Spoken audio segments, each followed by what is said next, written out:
Welcome everyone to the 2023 Natural Gas Leak Abatement Technical Working Group. My name is Gary Ehrman. I'm on the CPUC in the Safety Policy Division and one of the lead staff members on the CPUC Natural Gas Leak Abatement Group. We're going to be holding this starting now until about 2:15. I want to welcome everyone and hope that we can have a good and fruitful discussion. All right, first off, some housekeeping. If you haven't, please mute your microphone right now unless you are speaking. Since this is an informal technical working group, we're not going to be making any binding decisions today. As you probably have heard, this meeting is being recorded. Since we have so many participants today, I think the best option will be for CPUC to moderate the discussion. I don't see if there's any sort of hands up function on WebEx or not. Oh yeah, there definitely is a hand raising function, Gary. It's a menu choice along the bottom of everybody's screen. Oh, interesting. Okay. At least the bottom of my screen, there's a little hand. Okay, I think it's just probably the mode I'm in hides that for me. Okay, that's good to know. So please, if you want to speak, for now, let's have a raise hand function. That way we don't have a lot of different people jumping in all at once. In terms of timing, we will try and stick to the agenda time that we've laid out. I understand that some discussions might take longer than others. There might be interest in certain topics. We have left time open for general discussion where we can circle back to any topics that have been that seem to require more discussion from the participants of the technical working group. I want to do a quick little roll call of everyone of the different agencies here, just to make sure that we have at least one person from each group represented. I believe this is all the agencies and companies that said they would attend. So we do have representatives from SPD. I believe I did see Energy Division in here. Is that correct? Yeah. Yes, Energy Division. I'm here. We had some people from Cal Advocates RSVP. Is anyone from Cal Advocates able to make it? Hello, I'm from Cal Advocates. Excellent, thank you, Ben. Ben. I also believe I see members from CARB here. Is that correct? Yeah, this is Andrew Merkel from CARB. All right, thanks, Andrew. Is PG&E in attendance? Yes, I'm Kevin Pease in attendance. Usually this would be Stefan Ramos. Okay. And will Stefan be able to make it? No, today's his birthday and he's taking the day off, so I'm here for him. Okay. A well-deserved day off. All right. Next will be, is Southwest Gas able to attend? Good morning. This is Lori Brown from Southwest Gas. All right. Good morning. And finally, do we have representatives from Sempra, SoCalGas, and SDG&E? Yes, we're here. All right. Excellent. It sounds like everyone who, every organization that's RSVP'd is in attendance. Sorry. Let me move on to the next slide. To give everyone... Could you ask people who didn't get introduced earlier to introduce themselves, just so we know? Oh, okay. Yeah, absolutely. Is there any agency or organization that isn't listed up here who is represented? I don't think that's likely because this was somewhat of an invite only. I don't remember. I see a few people from Energy Division that haven't identified or haven't been identified. So I was inviting them to speak up and announce their presence here. I saw Chris Westling and Adam. Hey, all. Adam Banaszak, not sure if you can hear me for cap and trade. Okay, thank you. Yeah, Chris Wessling for the avoided cost calculator. All right. Well, thank you very much, everyone. So to give everyone a brief overview of the purpose of the workshop, I put in the language from the resolution that that ordered the creation of this technical working group. On page 15, given the questions about the cost effectiveness of the leak abatement program as a whole and concerns about increasing rate pressure, we find that the technical working group should be convened by September 30th, 2023 to receive input and find balance between the dual priorities of the NGLA program, achieving maximum methane emission reductions and cost effectiveness. So we've created a series of questions related to that as laid out in the resolution. Here's just a brief overview of the different agenda items. I believe I sent it out to most people. If you have a last minute invite, I didn't send it out, but we're going to be trying to stick to these times as best as we can. Like I said before, I understand that certain questions might have more discussion. So if it seems like there is more, we'll try and use the general discussion sections before lunch and near the end of the meeting to loop back to those.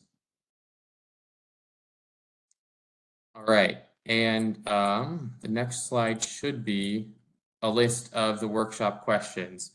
I don't want to read through every single one of them right now since we're going to be tackling these one by one, but I did want to put them all on one slide so that everyone could have a look. As you can see, most of the questions are surrounding the issue of cost effectiveness as reported in the biannual compliance plans. We also have a final question, number 4, that is more about the format of how compliance plans are reported, as well as the emissions reporting templates that are submitted every year with data in June. I did want to give a little bit of context to the issue of cost effectiveness. I went into the decision 1908-020 that created the compliance plans and picked out the ordering paragraphs that included discussion of cost effectiveness, which are here. Obviously, it's a lot to read through, but I do want to highlight a couple important details, which are highlighted in red here. First off, the ordering paragraph directed to use the utility proposed cost effectiveness methodology to provide information when evaluating proposed methane reduction measures. I'll do a quick summary of that. I think most are familiar with that, but I think there might be some people who are a little newer to NGLA in attendance. Another important point is that the ordering paragraphs order that when the cost effectiveness is done, it's done for both individual measures and for the compliance plan as a whole, as well as that they should also include the avoided social costs of methane, as well as the cap and trade costs as a benefit. Those are explicitly in the ordering paragraphs. So a rundown of how cost effectiveness is currently calculated. We essentially have 3 different cost effectiveness tests.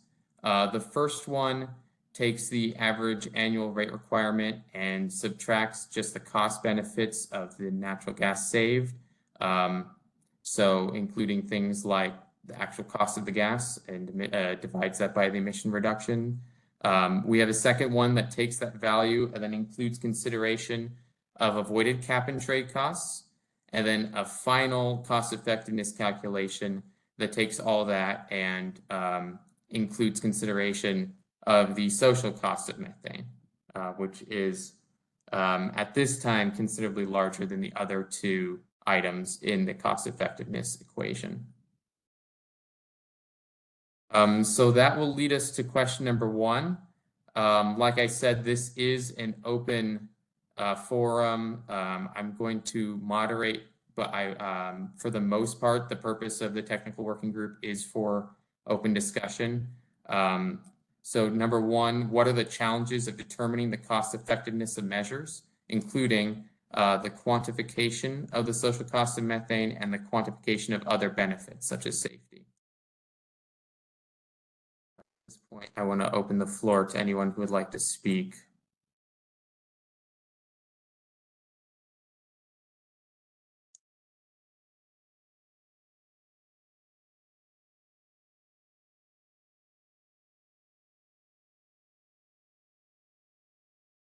Can you see Fred has raised a hand? I actually can't. Oh, I see. Okay. Yeah, go ahead, Fred. I'm sorry. Yeah, I didn't want to preclude anyone else chiming in, but we do have a few particular things to offer on these questions. I think in a moment we can would you like me advance to- to the slide. We can speak to this slide for part A, quantification of the social cost of methane. I wanted to bring this out because I think there's some changes that have occurred that really should guide us into modifying what we're using. And so what I'm showing here is on the left, the chart for social cost of methane that was provided in the 2019 decision is actually expressed in 2007 dollars.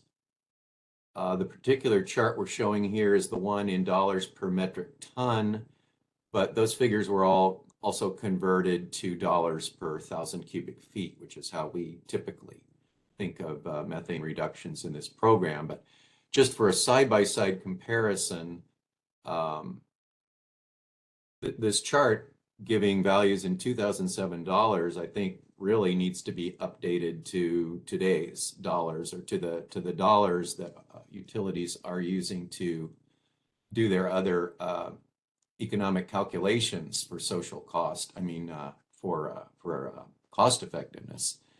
So we are doing a side-by-side comparison with an updated table that updated to 2020 dollars.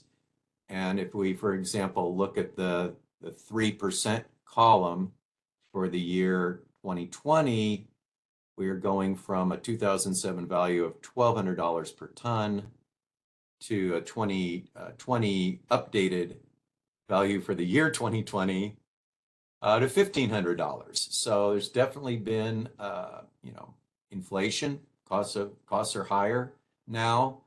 And I just want to alert everyone that I think this is the most sensible thing to do, is to update social cost of methane to current dollars, even though the decision itself doesn't specifically address that. So I kind of want to throw this out here to get a consensus read on people assembled today, that everyone basically agrees that we should be updating the value of the social cost. Gary pointed out here in one of the bullets that the cost per metric ton, all these should be converted over, of course, to dollars per 1,000 cubic feet. And in 2020 dollars, the number is now $27 per 1,000 cubic feet, as opposed to the original decisions table, I think had a value of $21 per 1,000 cubic feet. So that could start having a important impact on the overall cost effectiveness calculation. So I wanted to bring that out and see what people have to think about that. Yeah, thank you, Fred. I see a hand up from Nadia. Nadia. Hi. Yes, thank you. Can you hear me? Yeah, go Okay. ahead. Hi, this is Nadia from SoCal Gas. We agree. We would love to update the values as well. In our presentation later today, what we are going to propose is instead of well, using the table on the right, but escalating it to $2025, since the next implementation period will be 2025. And we'll show this in our presentation, but we're proposing using just standard rates for the economy of inflation, which we can show when we get to those slides after lunch. Yeah, thank you. It just makes a lot of sense, and I don't see any reason why we couldn't just expect people to be updating their numbers in this way. Any other thoughts from the? Yeah, I see a hand up from Win. Go ahead, Win. Yeah, my name is Win from CARP. Gary, you listed two questions here. What are the challenges facing us determining the cost effectiveness? I would also to point out that when you go back, look at the three equations, they all share a common denominator. That's emission reduction. That by itself also challenging, I believe, because we are not only dealing with the near future of emission reduction that we can expect from each of the best practice or whatever, but also given the life of the investment can cover multiple years, and trying to forecast the emission benefits over the life of that investment can by itself very challenging. Yeah, thank you, Wayne. I'd be interested if some of our utility partners have some thoughts about incorporating long-term methane reduction alongside, say, a long-term investment, if that's the mitigation measure. And Nadia has her hand up. Hi, I'm Nadia from SoCal Gas. Regarding those formulas, so I think there might just be a different way of showing those. So when you use average annual rev rec, you actually multiply that out over the time period that you're using, that the emission reductions are forecasted for, so that your denominator matches your numerator. So it just depends. Right now, we've always been forecasting through 2030 because that's the end of the program. But I think it would be useful to explore the long-term effects of these measures as well, and perhaps forecasting through the useful life of the measure. Yeah, I think that's a reasonable thing to bring in. Some measures will have an obvious sort of limit on their duration. If it's just if it's a measure that says strictly operating costs and it's just the same operating cost over the, each year, then there's going to be an emission reduction for those years that you're expending those operating costs. And that would probably be the same number whether you ran that over the next 10 years or just ran it over 2 years, because it'd just be the same, right, cost every year and the same reduction every year, unless you wanted to bring in some concepts of like present value discounting and that kind of thing. Does that make sense? Agreed. I think the only time we have it and why we multiply it out instead of just doing 1 year over 1 year is that sometimes the emission savings aren't the same every year.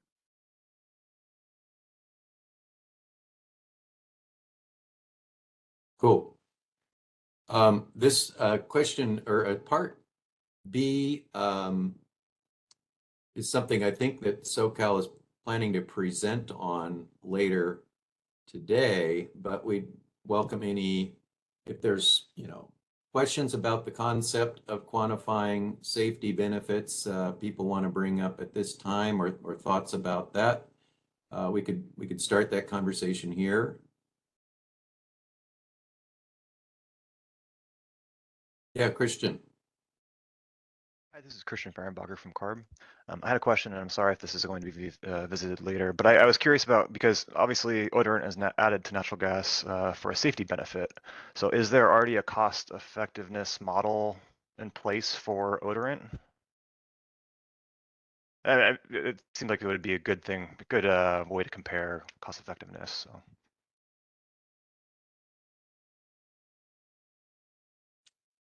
No, we've never really contemplated something along those lines. What I think we're getting at is the idea that a gas leak can pose a direct risk to the safety of people if the leak developed into a fire, and this kind of started when SoCalGas suggested that there is that kind of a safety benefit associated with reducing gas leaks.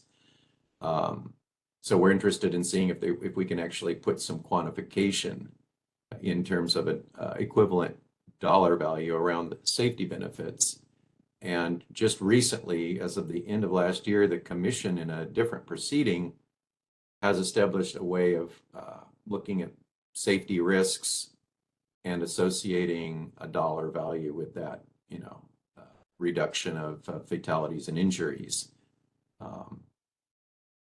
So this is kind of what we have in mind when we're thinking about that kind of a safety benefit, and if that can be put into a dollar equivalency using the commission's formulas that were put out, that could be a benefit added into the cost effectiveness similar to the benefit of not wasting the value of the gas that's leaked, for example.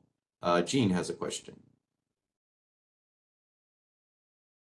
Yeah, I guess my question would be, my understanding is that this program mostly applies to the lower level leaks. I think they're like tier 3 leaks or something that aren't really a safety risk. So I'm not understanding what the proposed safety benefit would be, since the higher level, more dangerous risks have to be addressed right away. Yeah, I think we'll see that in SoCal's presentation, but Nadia wants to speak up. So go for it, Nadia. I can address it later too, whatever's easier. Okay. Yeah, I mean, it could be that the calculation shows that there isn't a really high expected benefit, especially in the case of smaller leaks, generally not resulting in safety threats, but there is some distribution of outcomes that I think can be found, for instance, in the national PHMSA databases on gas leaks, and that there's some expected value, probably in fractional injuries, and it may turn out this is not that much of a factor, but we're introducing it to be something that people can consider. Nadia's got her hand up. Oh, sorry. I guess to answer your question, there is a chance of non-hazardous leaks becoming hazardous. So that's in that data that Fred is referencing.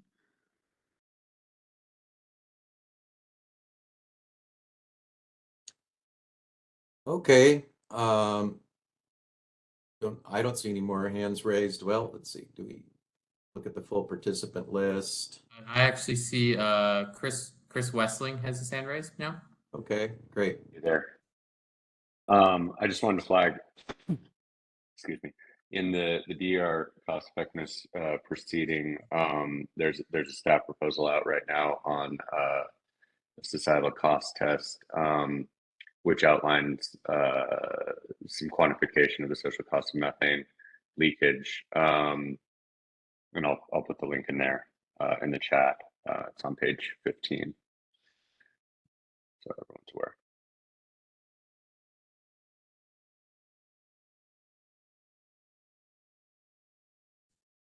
Yeah, well, thank you for providing that. I guess I have a quick comment more on the question of the challenges of determining cost effectiveness of measures. It's something that I've noticed in a lot of compliance plans. There are certain measures that you can't really attribute direct emissions reductions to. I think it's, and I've also noticed that if I can remember, certain compliance plans didn't have the overall cost effectiveness of their entire compliance plan involved. I think that it's important that we include that in our compliance plans, because even if we can't directly attribute emissions to some sort of general support program, such as improved maps, we can still look at the collection of the measures holistically and see what sort of cost effectiveness we're achieving.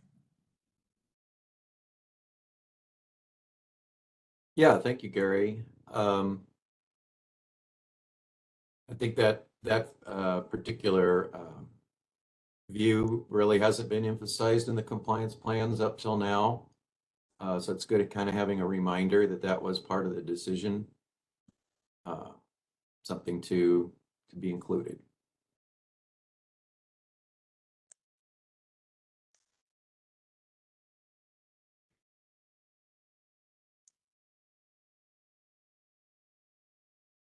I guess I'm curious from Chris's link that he pasted.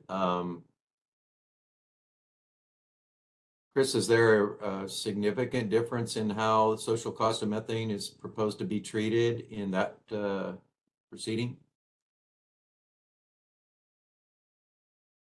No. I mean, it's it's just a staff proposal, and so we don't know where it will go necessarily. But this would be yeah, no major differences as far as I'm aware. Okay. Uses Okay, the will be Energy interesting. Working Group's numbers. Yeah. It'd be interesting to explore that to see if there's some nuance that could be helpful.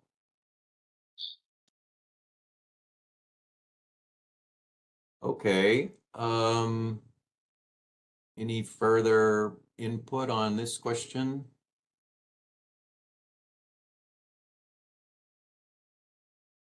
Well, as Gary said, we do have time to circle back on things if stuff occurs to people as we go. So let's Yeah, question. I'll advance the slides to the next question. Let's see discussion there. All right, question number 2. What are the challenges to improving the cost effectiveness of measures?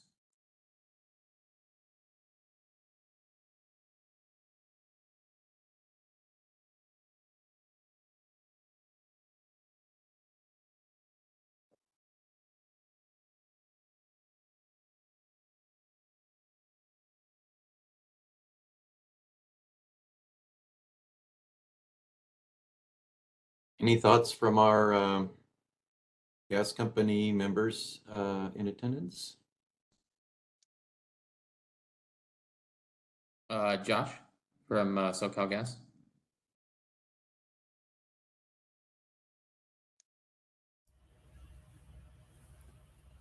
Hey, Gary. Yeah, just a few thoughts from us on improving cost effectiveness of the measures. So, one of the challenges is that a lot of the lower hanging fruit, if you will, has already been kind of tackled in some of the earlier plans. So, the projects that are remaining that we can tackle have lower reductions associated with them. So then, the cost effectiveness isn't as favorable. So moving forward, that seems to be a challenge that we're kind of working with and, trying to overcome to still have a cost-effective project, but, reducing the most emissions that we can at this point.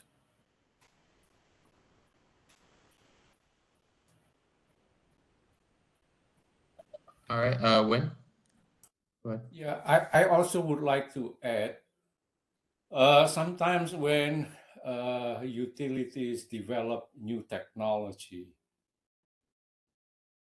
to help reduce emissions, that technology by itself still under development and don't know how they're going to help reduce emissions. So in other words, how to quantify the emission benefit from that technology. That's one.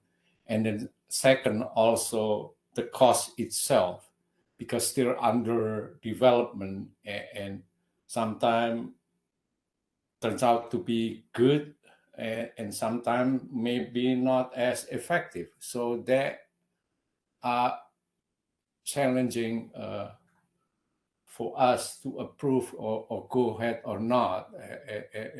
It's very difficult, as we can see sometimes utility as us in their compliance plan.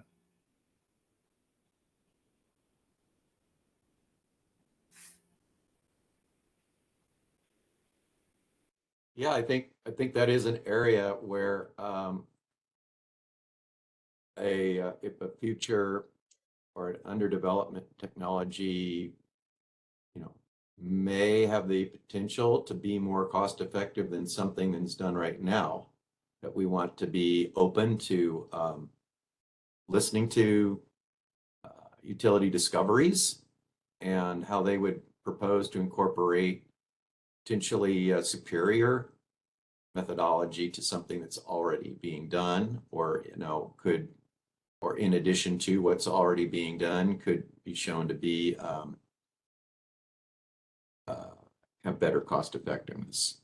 That's certainly possible.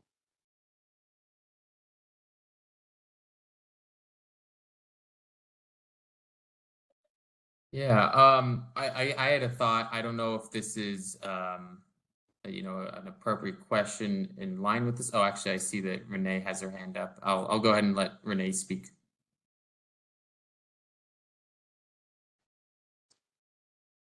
Okay, thanks, Gary. I just had a thought, and I fall back on just sort of basic industrial economics here, in that as labor is such a large factor in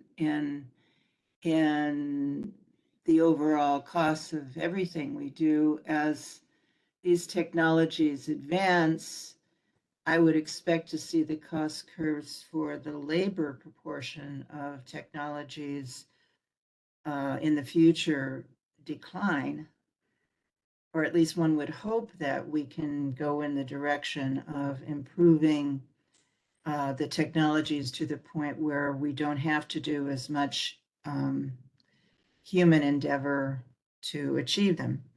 So I'm just wondering if the utilities have, I guess, I'd fall back on saying we know better what's going to happen next year and the next, but things like AI and the technologies of aerial monitoring are going to displace some of the labor costs of people trying to find these leaks on the ground. And I'd love to get some feedback on that from the utilities as an issue that you're grappling with.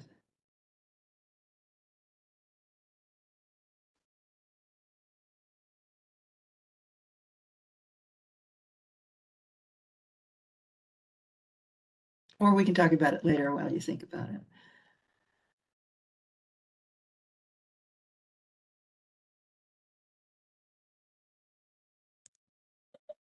Do any utilities have any comments to Renee's question?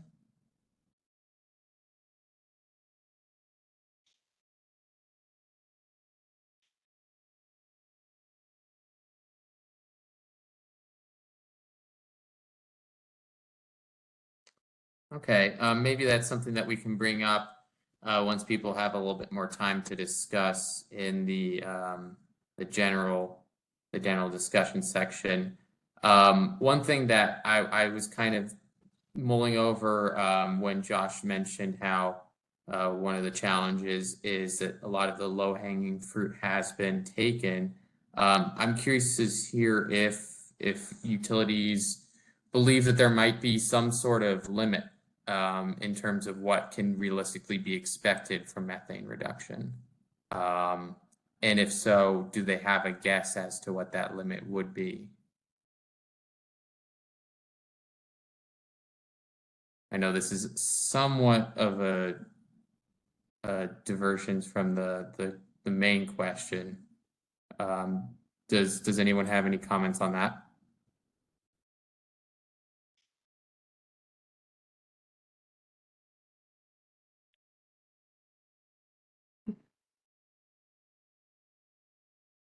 Hey, Gary, I'm sorry, I'm not very familiar with this. I'll definitely take this back to Stefan. Mm-hmm. Yeah, Fred?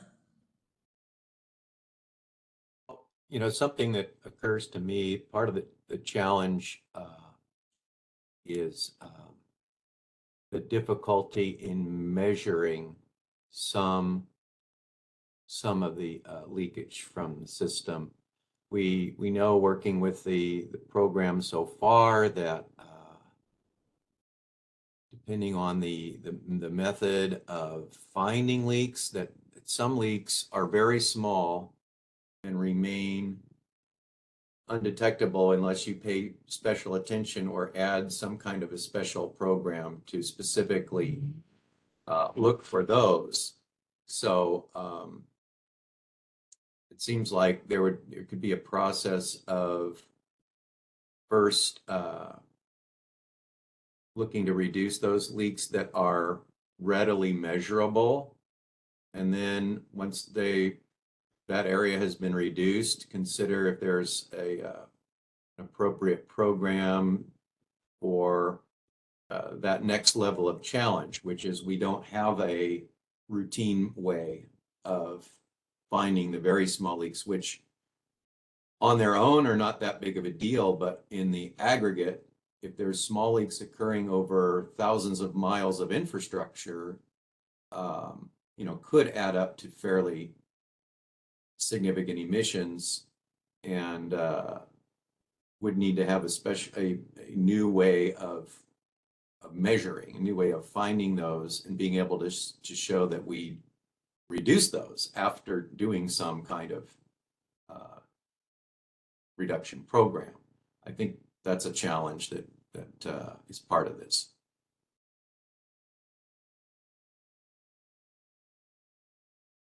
Gwen's got his hand up too.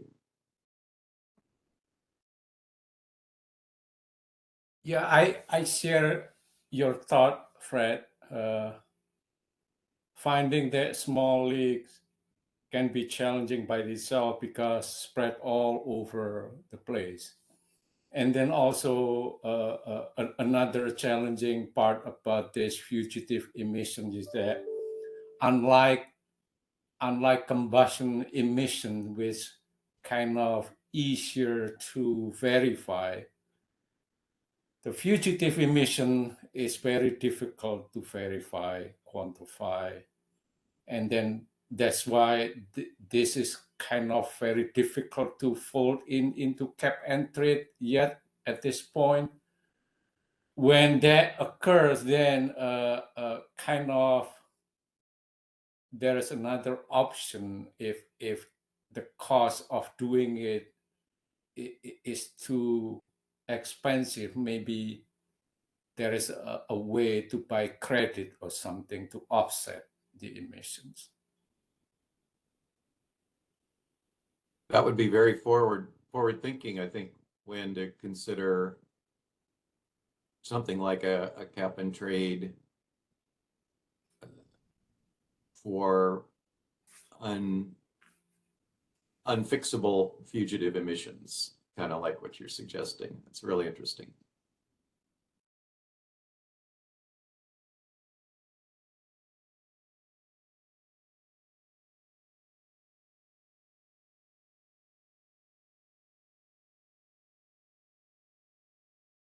We have some other hands at this point, or do we want to move on and let people think about this and come back? There's some later thoughts. Oh, Renee.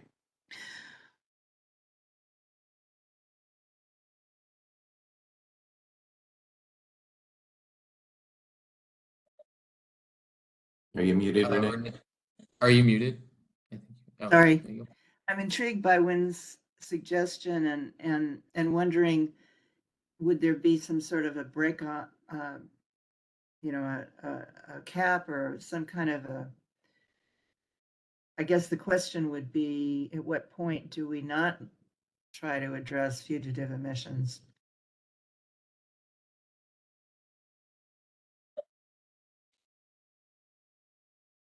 Right. So one thing that I've been floating in,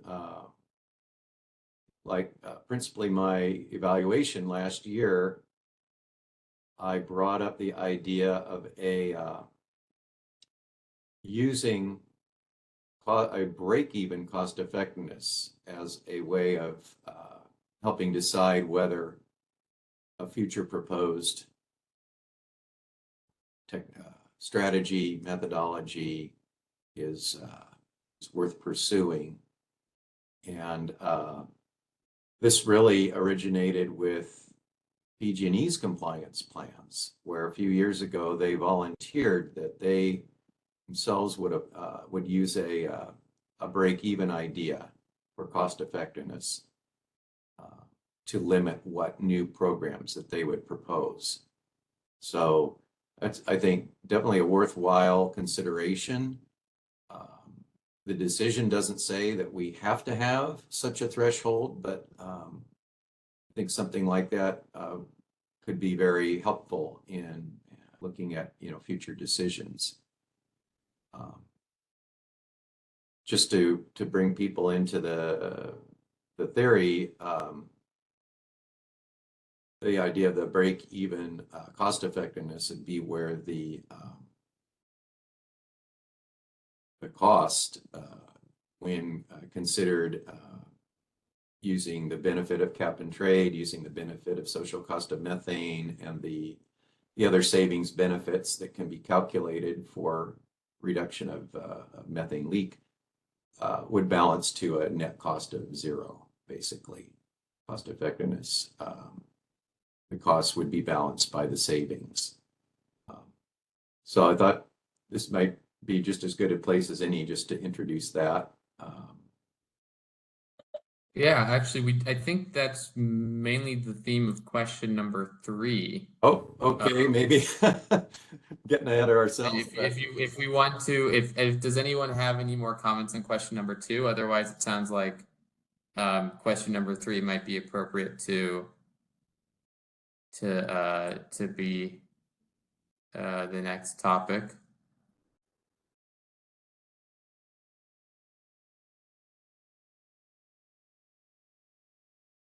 All right, I'm gonna move the slide forward to question number 3. What are appropriate cost effectiveness goals for measures? Is a break-even cost effectiveness a reasonable expectation? I think this kind of mirrors a lot of what you were discussing, right, Fred? I basically set up this question, I think. Yeah. So we're just inviting commentary about that idea.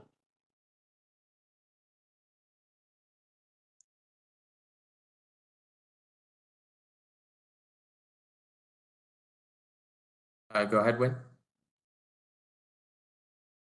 Yeah, I try to connect what I said earlier about folding fugitive emission into cap and trade program. But I also understand some of the measures can be very expensive, it's not cost effective. And then we floated the idea of this break-even cost.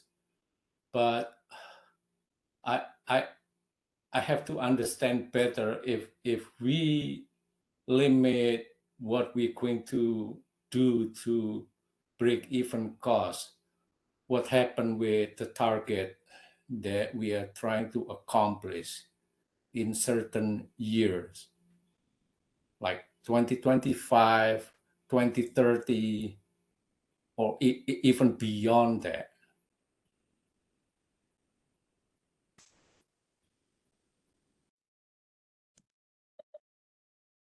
Yeah, and I think this question, especially given the motivations behind this technical working group in the resolution, I understand that there was a lot of concern for affordability and the cost of certain measures, especially in Energy Division. Is there any member of Energy Division that would like to speak to this question?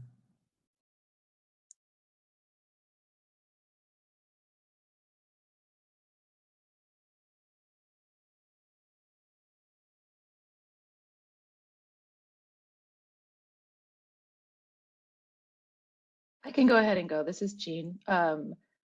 So I think the way that this has been set up, particularly for SoCalGas, is challenging because it's not in a proceeding. The interveners do not participate in the advice letter process, and yet we have dollar value, hundreds of millions of dollars being approved in an advice letter process. So that this is kind of where, without a clear methodology for determining whether those dollars should be spent, and I think this is kind of getting to the question of, what are the appropriate cost effectiveness goals? I think it's important that we do have clear, especially since we have a couple more years of doing this in an advice letter process, we need to have a clear understanding of what is kind of in bounds and what is out of bounds, because as everyone knows, ratepayers are very unhappy with their bills right now. So this can't become like a blank check for anything that might be a cool thing to do. And I don't mean to be specious there. And I realize that there is the statutory guidelines to be doing, every last bit of methane abatement. But I think we also, at the same time, can't lose sight of the impact that it has on ratepayers, particularly when it's in a proceeding where it's not an advice letter that's not even protested.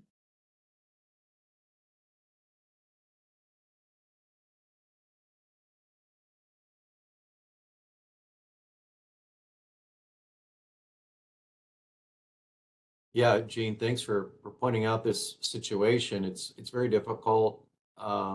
Ultimately, the decision grants responsibility to approve advice letter costs with Energy Division. So without a particular guideline, it's really up to Energy Division to make their own judgment about balancing reduction goals and balancing affordability. And I would think that the cost effectiveness numbers put forward in the compliance plan would be one of your principal goalposts. And you still have the Energy Division ultimately has the flexibility to approve or deny costs on whatever best yardsticks they can use to measure.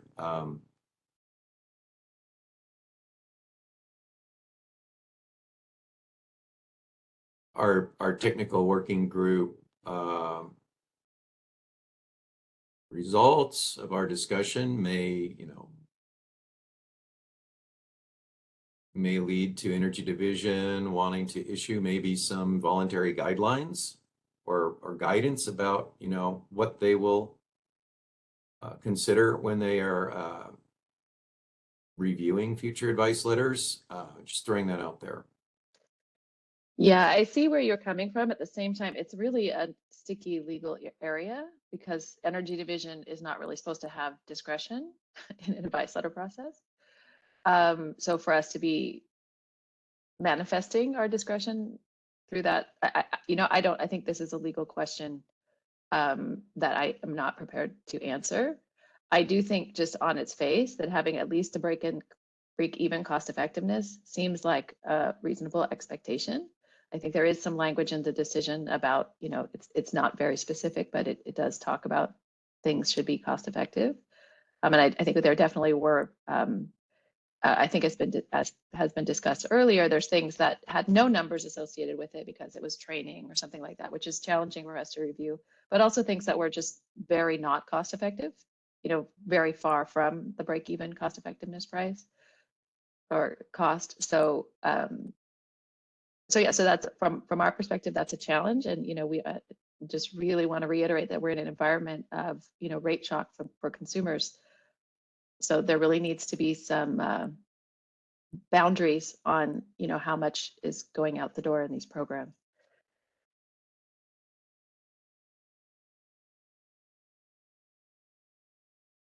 Yeah, thank you, Jean. Yeah, I see a hand up from Nadia. Would Nadia like to respond? Yeah, I think while we can definitely work towards a break-even cost effectiveness, I think one other thing that we've observed is that there's different ways that utilities are capturing their costs for each project. So one utility might be using just the incremental cost for their project, so it's much easier to have a break-even cost effectiveness in that case, as opposed to the total true cost that a project might incur from, you know, say leak investigations or things like that. So I think if we are going to go towards this goal, we'll need to define which costs should be captured, because I think it is hard because we're not in the GRC, and I know some of the other utilities are, and their costs are spread across both. But I don't think we're necessarily capturing the same costs across utilities, so it's hard to compare those metrics.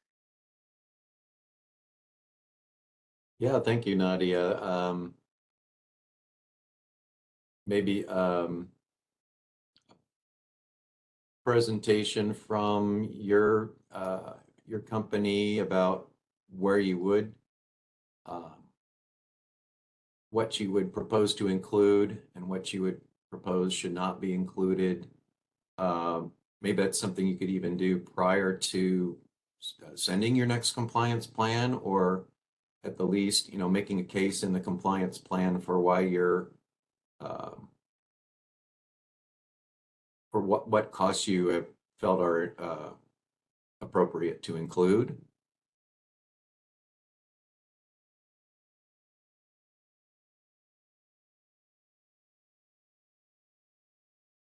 I see Nadia still has her hand up, so. Oh, sorry, forgot to lower. Renee.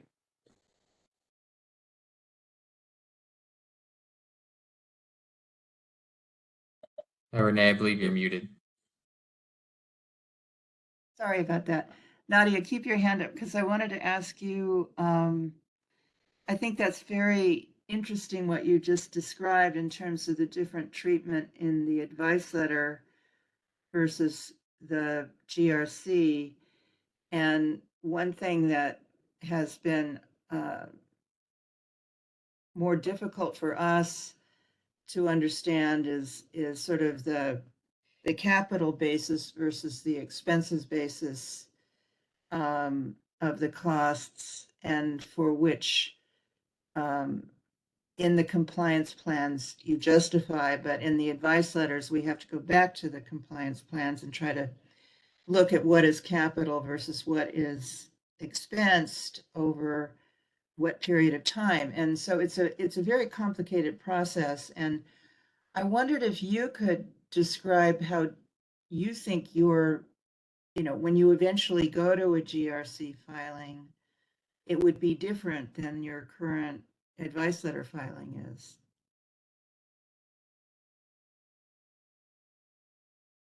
Sorry, do you mind rephrasing the question? I'm not quite understanding.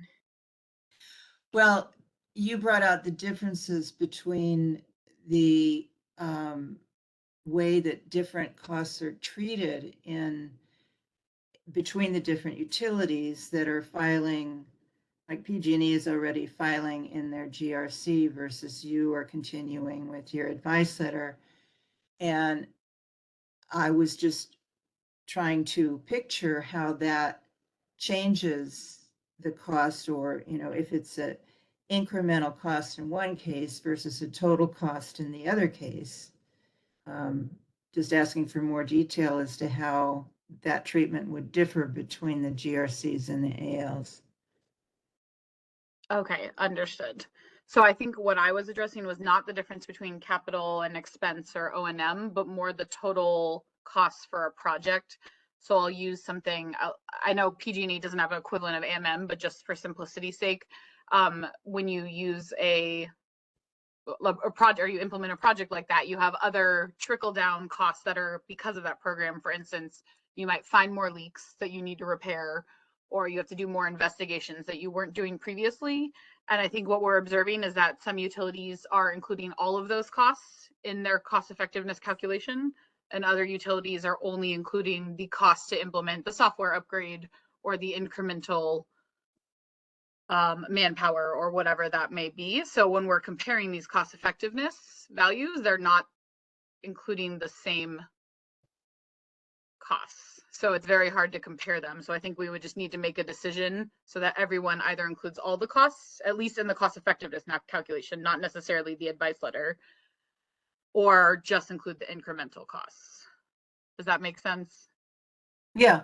Okay. Yeah, thank you. Well, and that would be good if between now and your next filing, you flesh out that idea, and perhaps as Fred suggested, I believe, include that in your next filing as a component of it. We certainly would like to move towards some more uniform treatment between the gas utilities on this issue.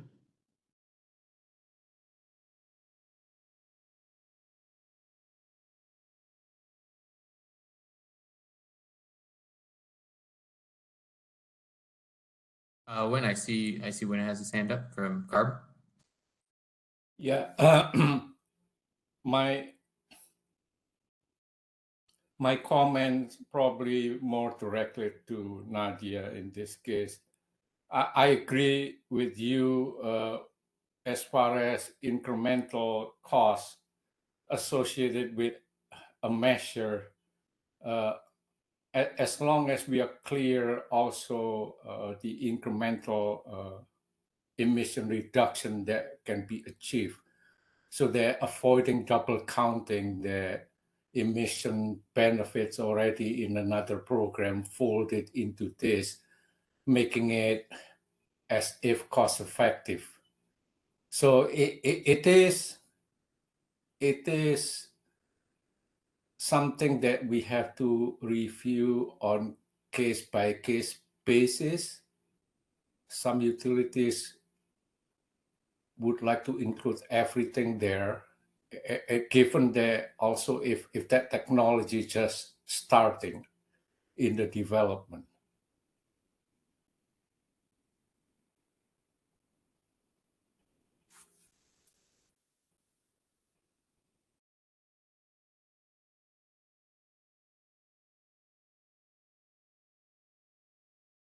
We do have provision in the program for research and development projects that are intended to get enough data to the point where a cost effectiveness estimate can be made.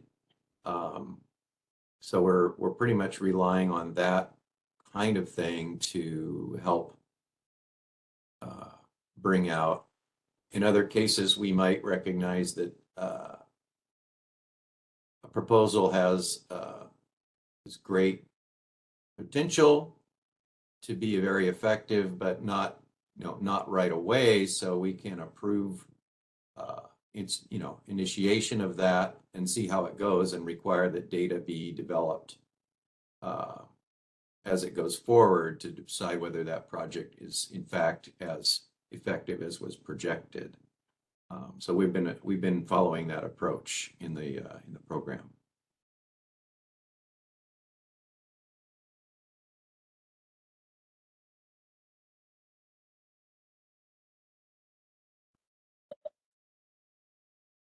Does anyone have any further comments on this question or on anything that's been said? Oh, I see Ed Newton from SoCalGas.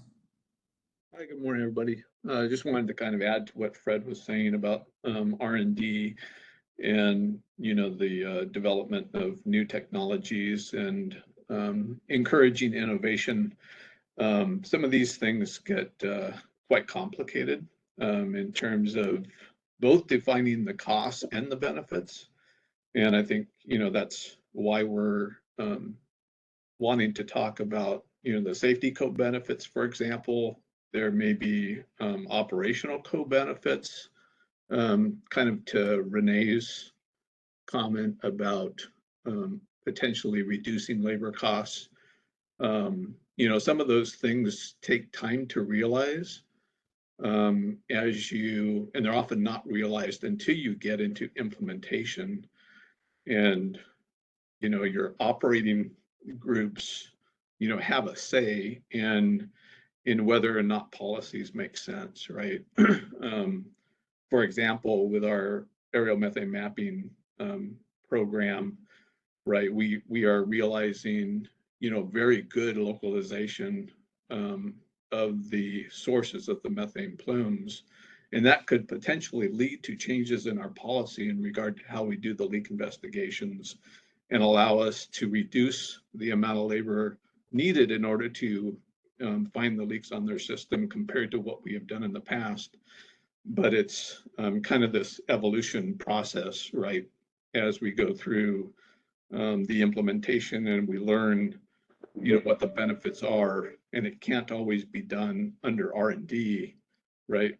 And so if we want to encourage the innovation and the technology advancements, we might have to take the risk of allowing something to move forward that has not necessarily a break-even cost effectiveness, but we think that it has the potential, right, to have these longer-term benefits. And it might not be built into the framework yet because we haven't realized it yet or realized how to characterize it yet. So, you know, it's often very complicated. Definitely appreciate that, Ed. An example that comes to mind, it may not necessarily be what happens, but currently in the SoCal program, we've adopted more frequent foot leak surveys than are the minimum compliance interval required by federal regulations. And you know, this was a building block of best practices in the decision to increase leak survey frequency. And you all went ahead and did some like a risk-based assessment and said, well, we want to do more frequent leak surveys where we have seen historically that more leaks tend to occur. Conceivably, if you're finding that something like aerial mapping can supplant or replace those more frequent foot surveys, you could reduce the labor. We could actually, you know, go back to a longer interval on foot surveys because we believe that the technology is doing the job of finding the biggest leaks for you more cost effectively. I think that that's the kind of thing that you may be thinking of. Yeah, that's correct. And it kind of gets back to that potential, right? And encouraging the innovation piece, which can lead to real ratepayer benefits, right? Longer term. But it's, if we don't allow the innovation to develop, then we're never going to see it, right? Exactly.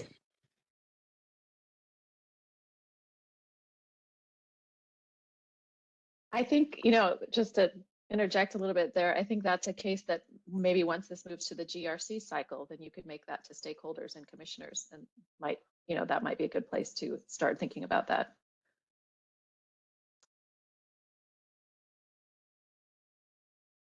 It might take that long to really develop the information.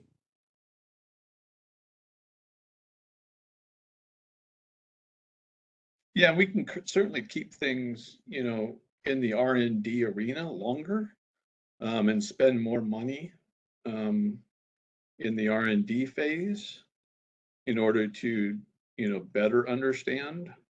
You know, you might, you know, need to do, you know, more broader pilots and broader studies, but that costs more money. So it's that balance that we have to strike, right?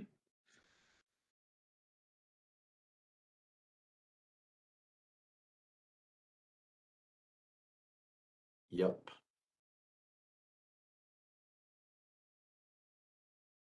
Well, Gary, any further thoughts about Actually, this? I did want to, just to add context, could someone, my understanding is right now, Sempra is using advice letters, but there's a plan to fold this into the GRC. Is that correct?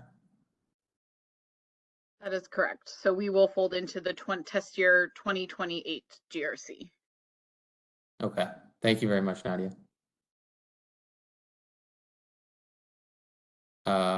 Is that, oh, I see a hand up from Win.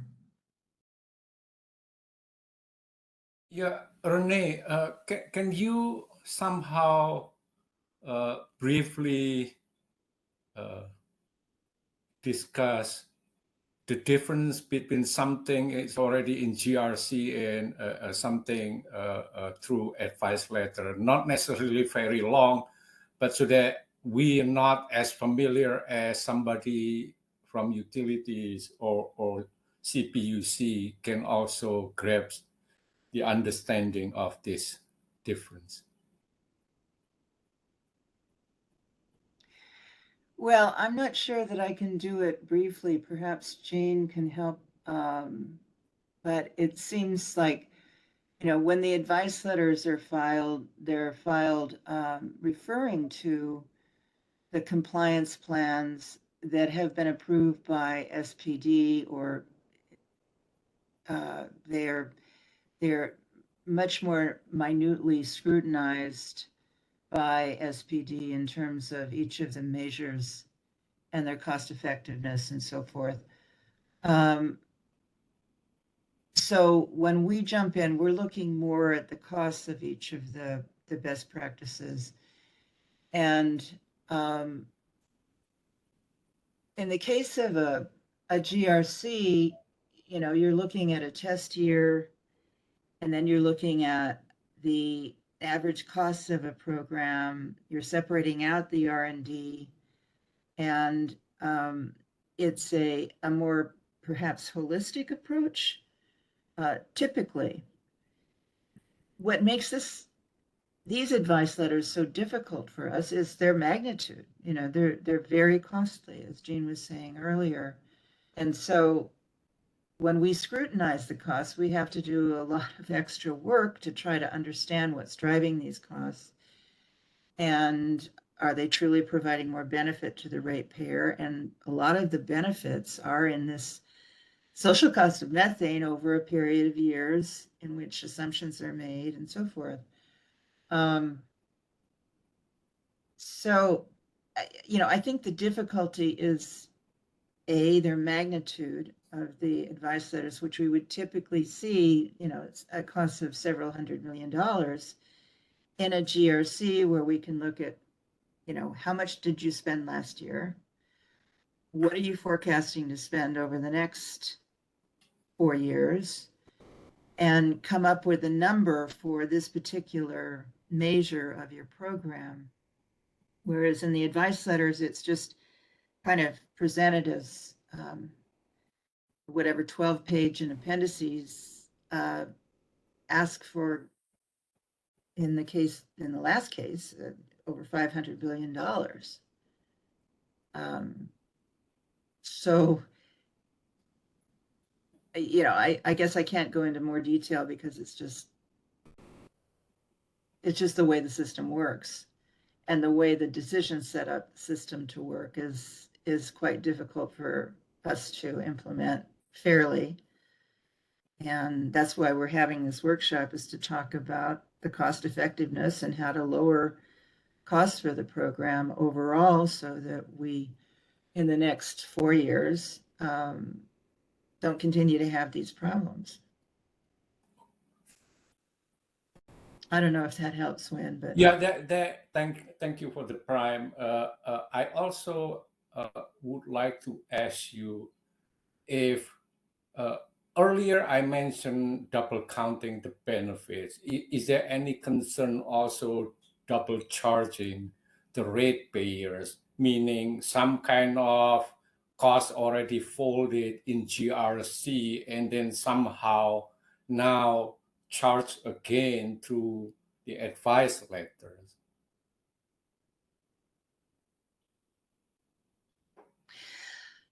Well, I can't speak for my management. Perhaps Jean can chime in here, but that hasn't been our primary concern. We, you know, in SoCal Sempra's current GRC, there's operational costs that we review. These are a different program, as we've just been discussing, that are the costs for which are recovered via advice letter. I mean, eventually the goal is to fold these into a GRC so we can look at them side by side in the same proceeding.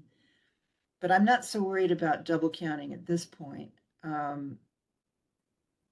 Jean, if you have any comments to add to that, please go ahead. I think it's hard to know in the context, in the context of an advice letter when you aren't, when it isn't in a GRC with everything side by side, and without any stakeholders, looking for those types of things.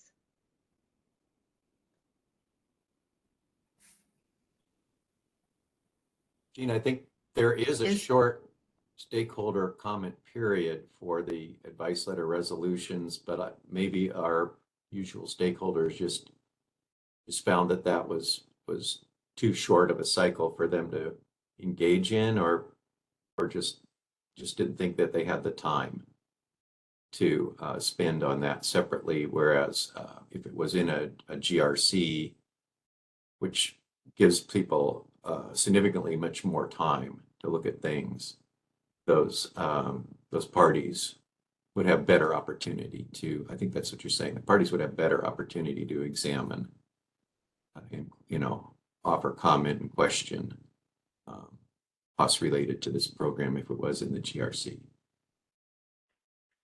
Is Cal Advocate still on the line? I believe they had a representative here. They might come in on this issue.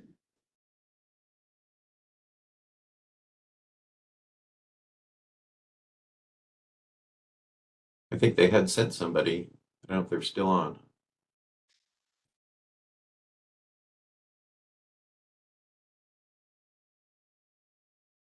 I think that was Ben. Yeah, Benjamin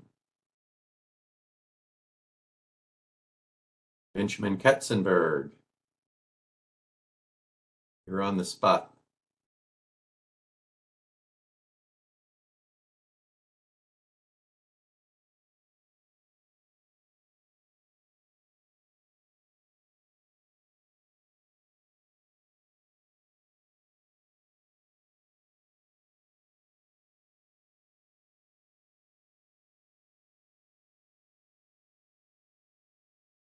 Well, maybe Jean can just comment on what I thought was the takeaway about the difficulty of.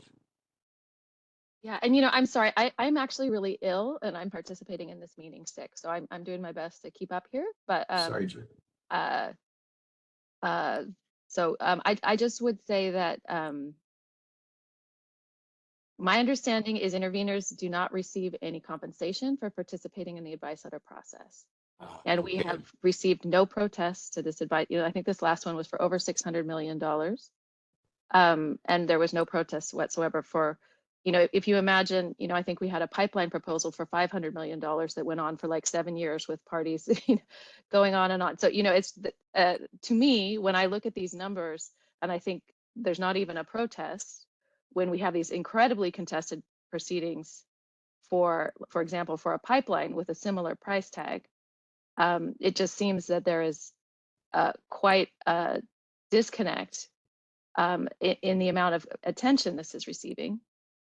I also, and this is, we help out with rate cases, but that's not my team's primarily responsibility. But my understanding is that in the last rate case plan, part of the reason they put everything together, for example, combining the PG&E, GT&S, and GRC was because they wanted to be able to compare everything at once. and kind of see the whole spectrum of spending. So, you know, this is this sort of one-off thing that's not really receiving any attention for very large dollar amounts, with Energy Division kind of the sole arbiter of what happens. So it's just not a great process the way it's currently set up, at least on the SoCalGas side, and there's not a lot of scrutiny of what these costs are. So, and I think, you know, I just really, as we go through this, you know, I realize that these are, you know, it's important to abate methane. We're totally in favor of that. You know, we realize that this is in statute, but that, you know, the costs of this really need to be considered very rigorously. And we've also seen quite large cost increases year to year. So, you know, this can't be just something that just keeps going up every year with no scrutiny. Yeah, thank you. I'm speculating, but I would imagine back when this program was set up and they decided that the cost would be approved through the advice letter process, that they assumed, the decision makers assumed that after maybe 1 or 2 cycles at the most, that utilities would be able to coordinate into their GRCs. Just through circumstances, it's happened that SoCal's program has been just out of sync with their rate case plan. That's where we are.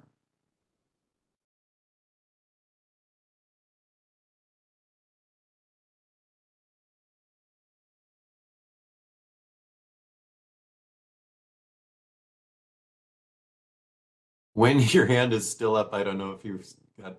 Yeah, I just want to add a little bit here into discussion. Jean, thank you so much for all that perspective. Now, I just want to add, if transparency and accountability can be brought into the picture, will that help?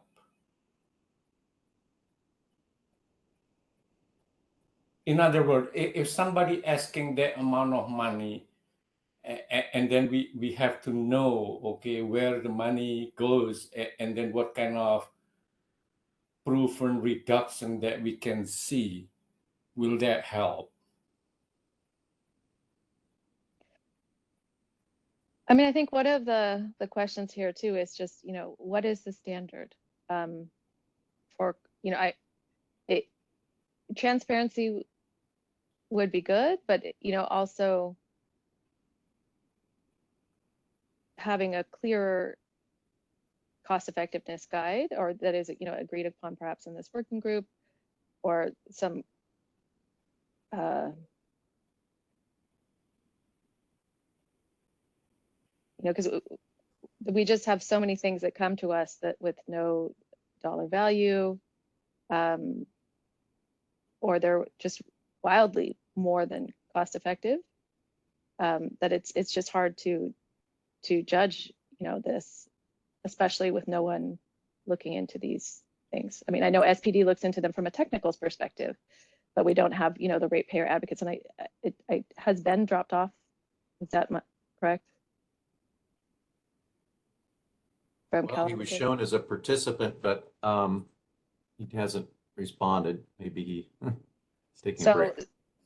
So yeah, I think it looks like he was online, but I don't see him anymore on the participant list. Sorry, go ahead.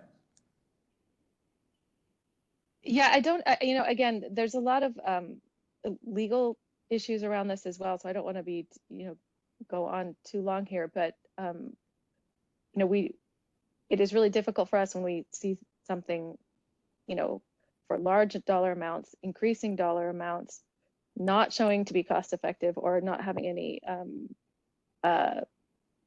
any numbers attached to it at all. you know, that puts us in a awkward position. Yeah, thank you so much. Has been very helpful discussion in this issue on this issue. Okay. When is that everything for you? Yeah. Okay. I see a hand up from Adam for a while. Does Adam want to speak? Yeah, I can confirm that there's no intervener compensation on an advice letter process. My team also handles I'm on the climate team for Energy Division, the climate adaptation vulnerability analysis and the climate adaptation proceeding. And that is similarly submitted by an advice letter. It's also, we've only had one, it's about a 300-page, very dense technical advice letter that similarly could have large cost implications and received no comments. So that proceeding, which is 18419, is currently debating if an advice letter process is part of the reason due to the lack of intervener compensation on why, you know, we're not getting the type of feedback we were expecting, or if that is not an appropriate venue for the amount of costs that may be incurred. So if you're looking for a comparison or some other case elsewhere in the commission, I think that that's a good parallel to look at. Yeah, that is super interesting, Adam. Thanks. It's good to know that this isn't the only situation. Yeah. I see Nadia has her hand up. Yeah, thank you. It's been super interesting for us to hear about this because I think it explains quite a bit about our last decision and resolution process. So I'm curious if there's any, because obviously we can't, SoCalGas can't integrate, and SDG&E cannot integrate until the test year 2028 GRC. The 24 GRC has already been filed. So I'm curious if there's anything, I guess, suggestions on what you'd like us to do until then.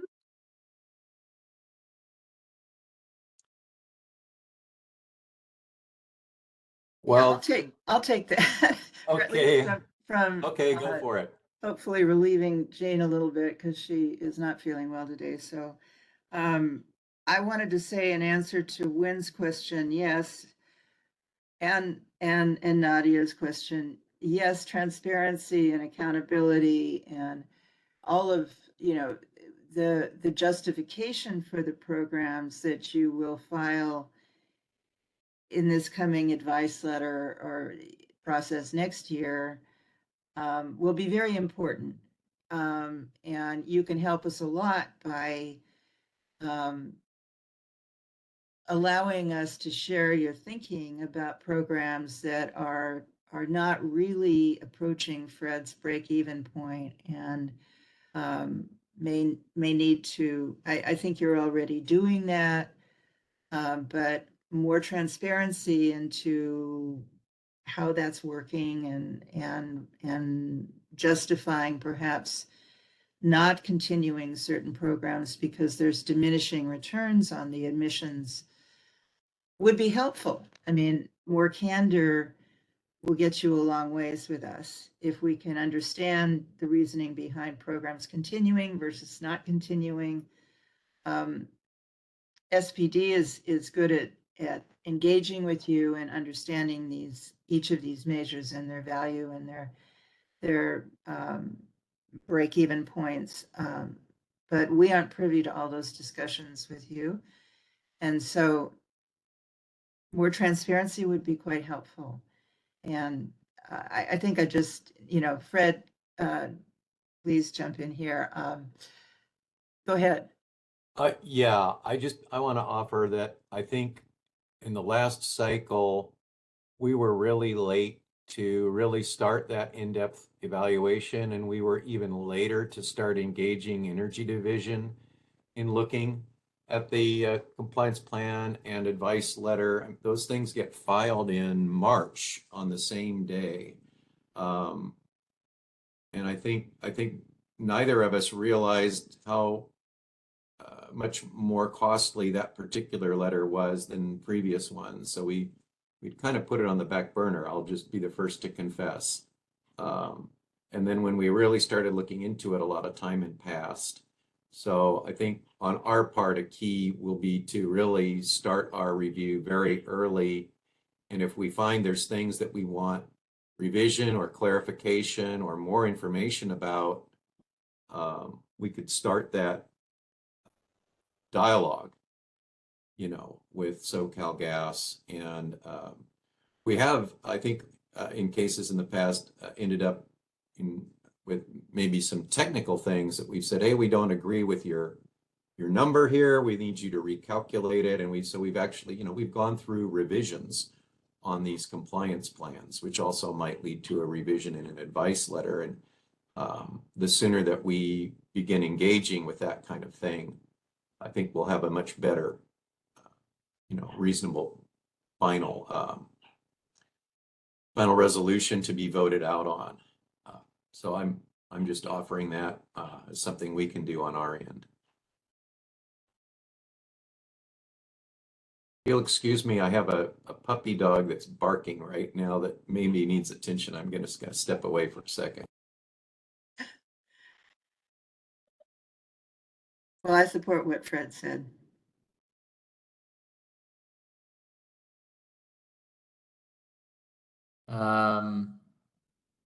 I think that is kind of a natural stopping point in that discussion. I know that we kind of started veering into other elements of the program, not necessarily directly related to break-even cost effectiveness, but I found that that was a very productive discussion. I'm going to move on to question number 4. This is the final question that is directed for discussion. Are the current compliance, I'm sorry, are the current compliance plan format and emissions reporting templates achieving the right level of reporting on cost effectiveness and reduction measures? Are there any suggested improvements?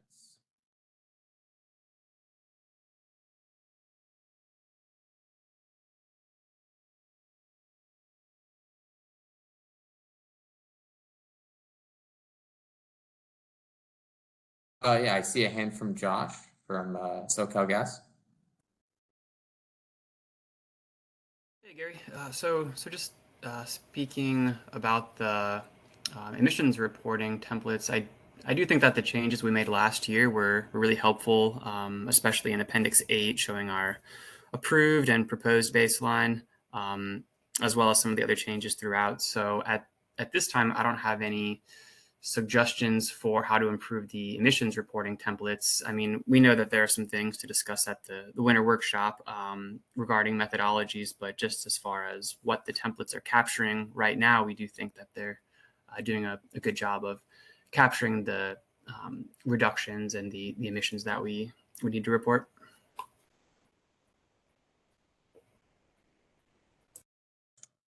Yeah, thank you for that comment. And I agree that you know, we did include phrasing about emissions reporting templates.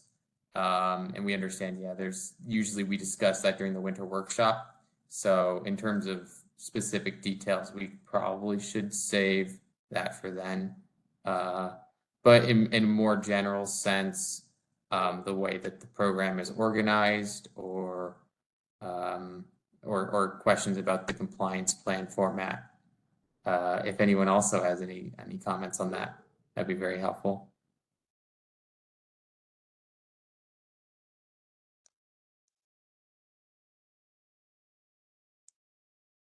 Okay, go ahead, Win from CARP.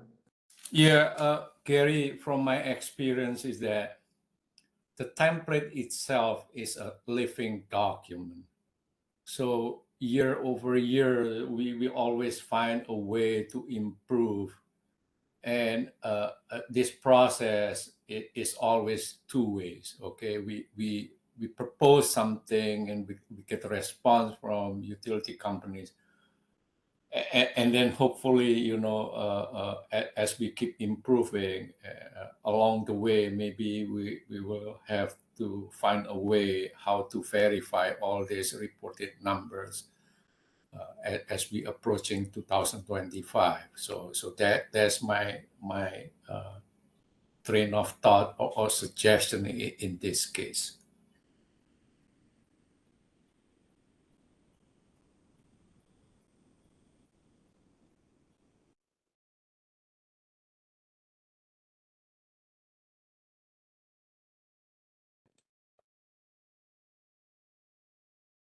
Yeah, this is kind of a detail in our working group today that, you know, not everyone may be familiar with, but it kind of harkens back to the very first TWGs that we had in the program, where things like the original templates for both the compliance plan and the annual reporting were hashed out by the TWG. So we just thought we'd see if folks had thoughts they want to offer here. But of course, we do have our regular way of making changes through the winter workshop and through proposed changes to templates by the companies and by us that we review together. End of my little soapbox. Renee, you have a hand up. Yeah, I just wonder, is Chris Westling still on the call? I was wondering, great, thanks, Chris. In terms of the overall program's cost effectiveness, I would be interested in seeing a cost curve from the inception of a program back in whatever it was, to now, in terms of what we would anticipate is that over the lifespan of some of these measures, there's so few emissions left to find that they lead to a natural extinction of the program. And I'm not sure this is not my technical field of expertise, but I would think that at some point, yeah, we get to that break-even point.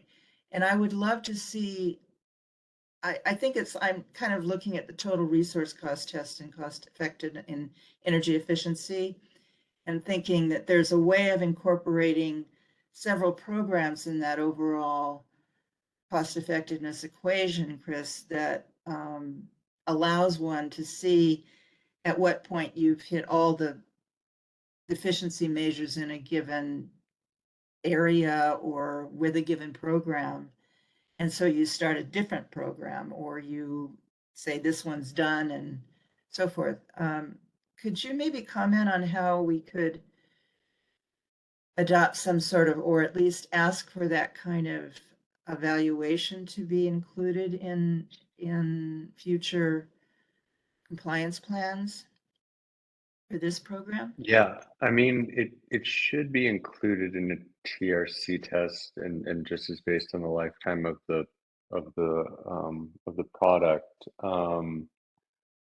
They're somewhat counterintuitively, the GHG costs in various versions of the ACC go up over time because it becomes increasingly difficult to get to the last.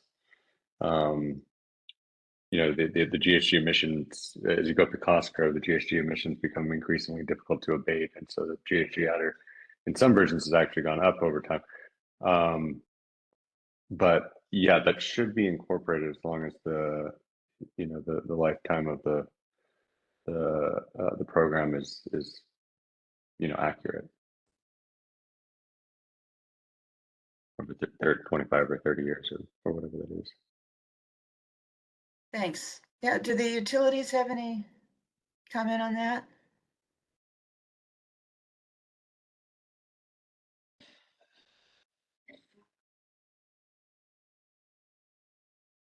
Yeah, Nadia? Yeah, so of course, I'm not that familiar with the other proceedings, but I think my challenge would be the metrics that they use. So I guess if we were all using and measuring the same way, in that case, we could combine, but otherwise, without knowing what exact metrics they're using, I'm having trouble understanding how to combine.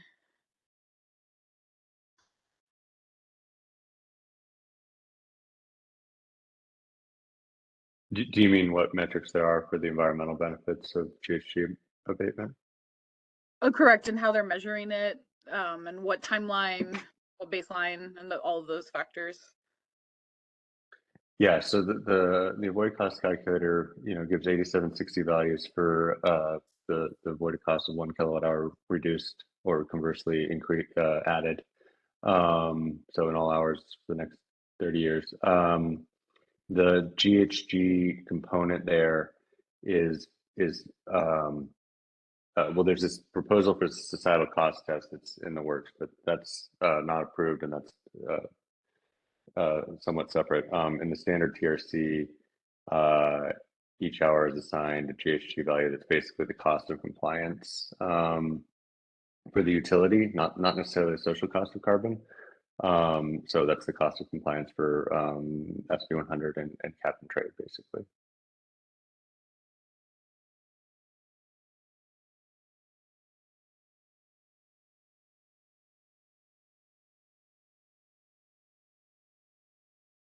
Okay, well, we have about 20 minutes left till lunch. And we had this reserved for our general discussion section. So, you know, we don't have to limit ourselves to these 4 questions, and I've put all 4 that we have up for people to reference. So at this point, if there is anything more general that people would like to discuss, or if anyone wants to continue on with the discussion that we've been currently having, please do so.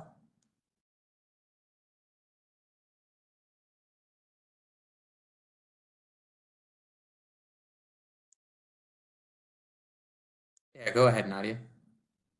Yeah, sorry. I guess my one question for the goals of this workshop is, when do we expect to reach a decision on what the next step will be? Because we are already working on our 2024 plan. It takes us quite a bit to develop.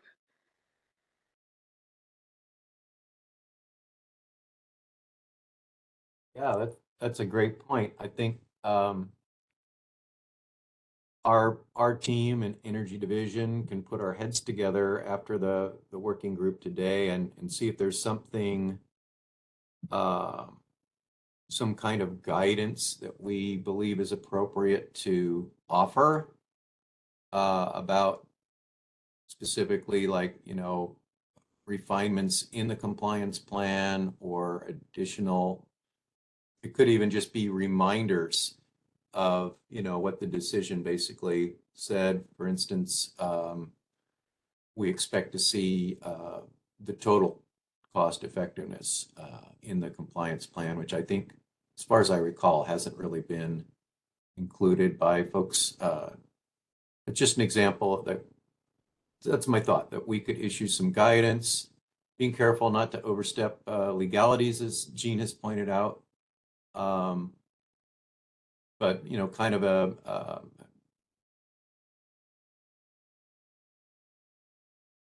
anything that we can glean from our discussion today that we think will help better inform those compliance plans. Let's see, we're like at the end of September already. Let's say within 2 weeks, we'll have a session with Energy Division and send out any sort of guidance that we think will be beneficial. Yeah, and I think it's a fair question, Nadia. We'll strive to get something out, I think, by perhaps Thanksgiving, mid-November sort of time frame. Fred, if that Seems a little more doable, yeah.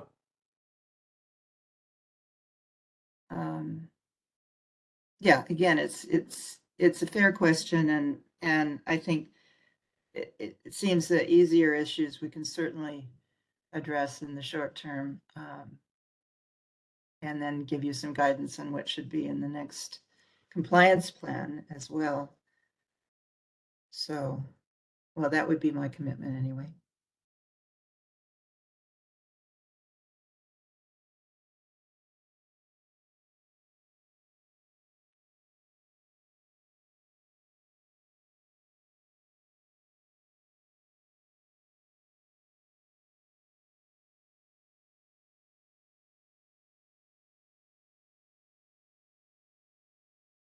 Are there any other topics that anyone would like to discuss as of now? Or does anyone want to circle back on one of these 4 questions?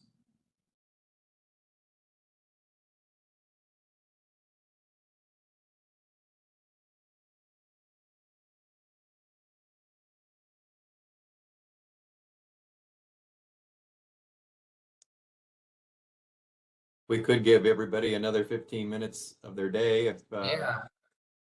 there's no objection to terminating a For little lunch. early for the morning session.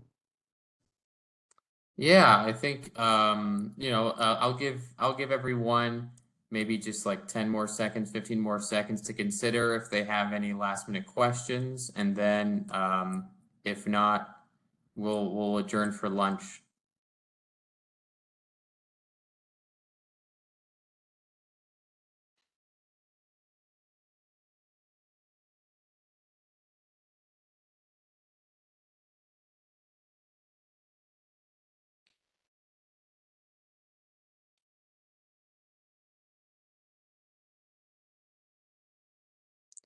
Okay, I'm not seeing any hands going up or anyone speaking up, so I'm gonna to close out the meeting for lunch for now.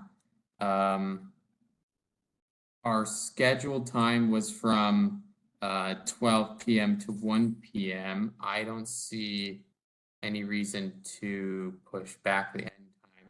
Everyone wants an extra 15 minutes. Is that right if we started our usual 1 p.m. again? Fine with me. Yeah. All right. Well, Okay, everyone, sure. please enjoy your lunch, and I'll see you all back at 1 p.m. Thanks. Thank you. Thank you. Thanks, Gary.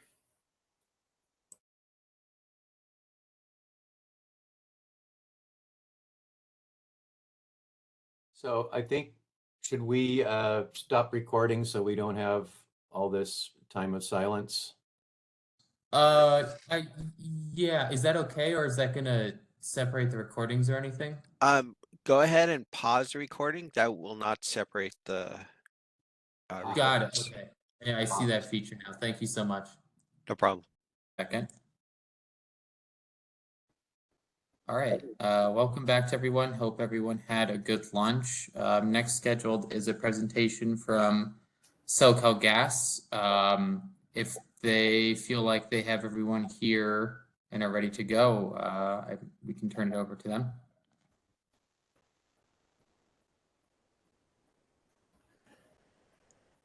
Thanks, Gary. I think we are good to go. Let me just start sharing my screen.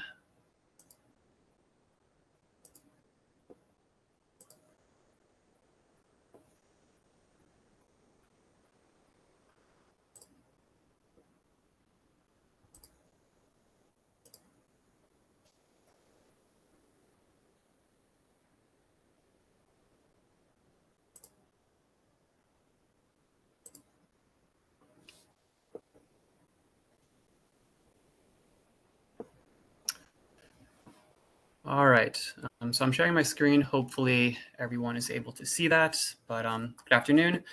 My name is Josh Stanford. I'm a project manager here at SoCal Gas and SDG&E, part of the emission strategy program. And we have just a handful of slides to share regarding our proposal for quantifying safety benefits. And again, if you have trouble seeing my screen, then please raise your hand or speak up and I can make some adjustments. But we thought it would be helpful to start off with discussing. Sorry, I'm waiting for my slide to advance here.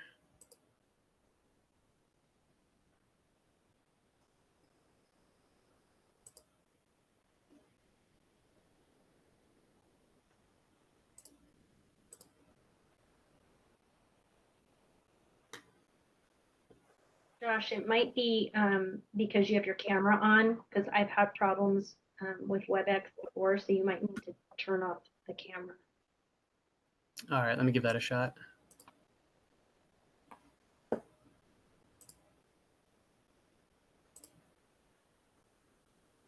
right, that did the trick. All right, so anyways, we thought it'd be helpful to open up the discussion with some comparisons between RAMP and the methane leak proceeding. So RAMP stands for Risk Assessment Mitigation Phase, and RAMP mitigations do not align with the methane leak proceeding chapters. And in fact, all the measures from the methane leak proceeding were intentionally left out of SoCal Gas's and SDG&E's ramp filings because the methane leak proceeding is focused on emission reductions, whereas ramp is prioritizing projects that mitigate safety risks. And just one other key difference between the two is that ramp defines assets with different classifications than the methane leak proceeding. And one example of that would be ramp using medium or high pressure or percent SMICE, specified minimum yield strength distinctions, instead of more broad categories like distribution and transmission. So the two are different programs, but despite the differences, there's still a use case for the ramp RSEs in the equations to quantify safety benefits for the methane leak proceeding, considering they are still probabilities that are associated with safety. So SoCalGas is proposing to try to leverage the risk probabilities from the ramp risk spend efficiencies, or RSEs, or utility-specific risk data, whichever is the most recent for a utility. At SoCalGas and SDG&E, we do have utility-specific risk data, which is more recent, and so we would propose to use that rather than the RSEs. But really, the idea here is that you would be incorporating a safety risk variable into the cost-effectiveness equations. And so the way that we envision the safety benefit calculation is you would have safety benefits equal to the risk probability of an incident occurring. That would be your ramp RSE or your utility specific factor, or as we suggest at the bottom of this slide, the first bullet of the discussion topics, it could also be a national factor. And we wanted to make this inclusive and something that any utility could follow. So whether or not you have ramp or the utility-specific data, you could still participate using those national statistics. The next factor in this equation would be a dollar value, the VSL and fractional VSL for injuries. We'll discuss the fraction a little more on the next slide, but this would bring the units of your safety benefit into dollars. And then finally, you would multiply these terms by the number of hazardous leaks prevented or repaired by a particular project. And for this last variable, we think hazardous leaks prevented or repaired is appropriate to use because it has such a direct impact on safety. We considered, what could be quantified here that would be tied really well to safety, and hazardous leaks just seemed like a great fit because they are so tied to safety. So I've already discussed the first, or mentioned rather, the first discussion topic here at the bottom. So I'm going to pause here for a moment to see if there are questions, comments, or thoughts on just this overall framework so far.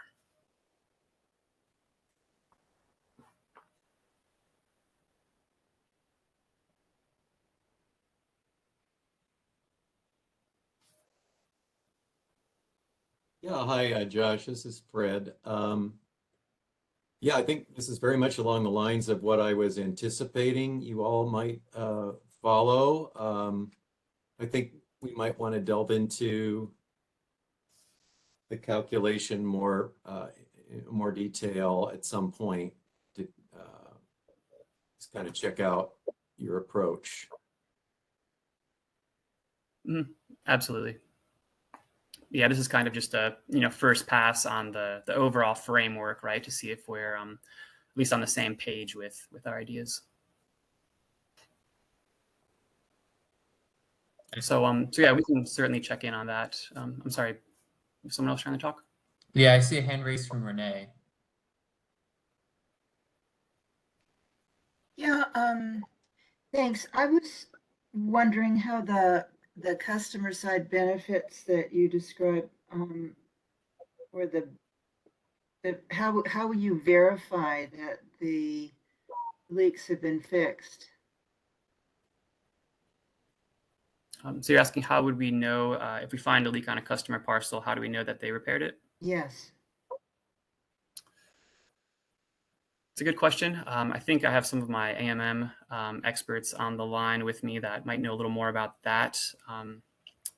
Would anyone on the SoCalGas side be able to comment?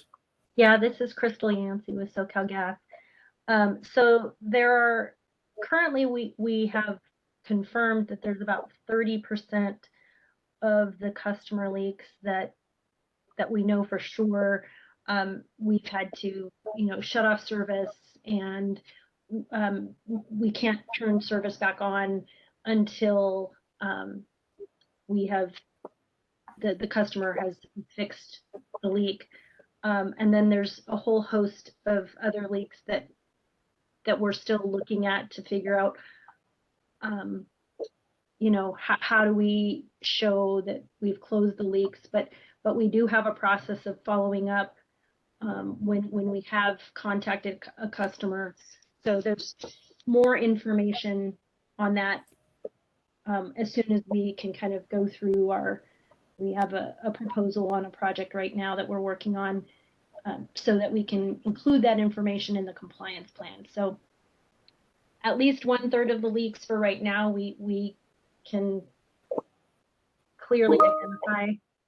The remaining we're still working on. Yeah, could you just describe, so how does the process work? So you find there's a leak in an area, you decide that it's on a customer's premise. What happens next? If the leak, it gets investigated by a crew, a SoCalGas crew member. If it's on the customer side and it poses to be a safety issue that we need to immediately shut the service, then we do so. If it is a leak that is not a safety concern, then we notify the customer, and there's a whole notification process. So you knock on their door, you send them a letter, or what? Correct, both. Okay. All of the above, yes. And so then it's the customer's responsibility to repair the leak, but how do they know where the leak is? Maybe they've notified you that there's an odor in this area. Is that how it works? Well, so we would have identified the leak through our aerial methane mapping system or through a survey of some sort, and we would notify the customer of a leak. If we've identified the leak and we know that it's a safety issue, then we will shut off the service and support the customer in any way that we can. But it will be up to the customer. If it's not a safety issue, it's up to the customer to find the leak. Okay. Yeah, so it must be complicated to if they're a low-level non-hazardous leak, to verify if the customer has actually fixed it would require pretty. There's appliance leaks, there's the barbecue was left on, there's, all sorts of different things that can be identified. Mm-hmm. I'm just trying to work through how you would follow up on those kinds of leaks to make sure that they'd been fixed. If there's some technology that could verify that they had. But it's not clear to me that low-level leaks would be identified as having been fixed or not. Yeah. Right, but those low-level leaks are not what we're considering hazardous and a threat to safety either, right? So yeah, is there any overlap where a low-level leak like that would be part of the safety benefit calculation?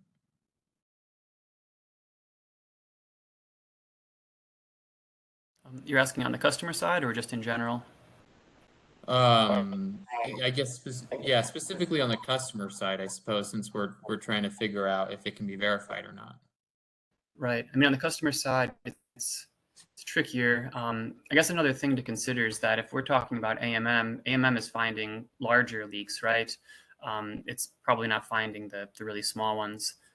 So another way to know that the leak would have been repaired, though, is if you fly over once and you detect the emissions and you work with the customer, and then you fly over another time and it's gone. Okay. My understanding is right now you guys are doing a 1-year cycle on that. So would that be the time period for the second flyover to confirm? Yeah, you're correct that right now it's a 1-year time frame. But you know, maybe that could be different in the future Okay. if we're seeing, you know, significant benefits from doing so.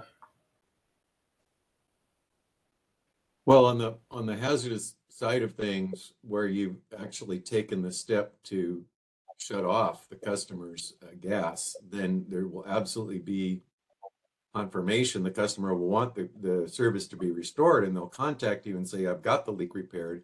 Please come out and restore my service. So I think in every case of that, you would have confirmation that the leak had been repaired. Is that right? Right. Yeah, that sounds correct to me. You see Ed with his hand up. Yeah, I was going to mention for the smaller non-hazardous leaks on the customer side, right? I think the verification in the following year's investigation could be adequate because they are the smaller emission volumes, right, that you could verify, and they're also non-hazardous.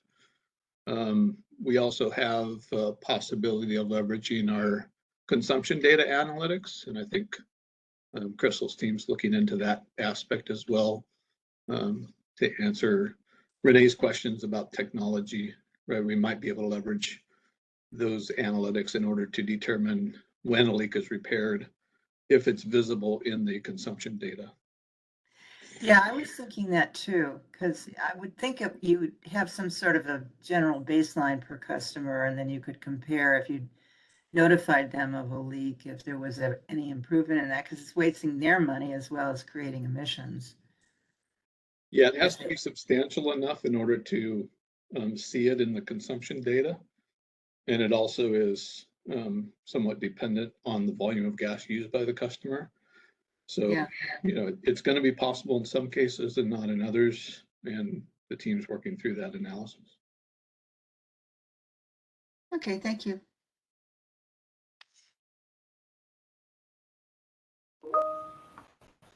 Sure. Well, thanks, Renee. So that kind of brought us into our second discussion topic here regarding the customer side and behind the meter leaks. So, of course, there's, you know, significant safety benefit from preventing and repairing those types of leaks. So we do think that they should be involved in the safety metrics. Are there any other thoughts or comments about whether or not that should be included in the metrics for safety?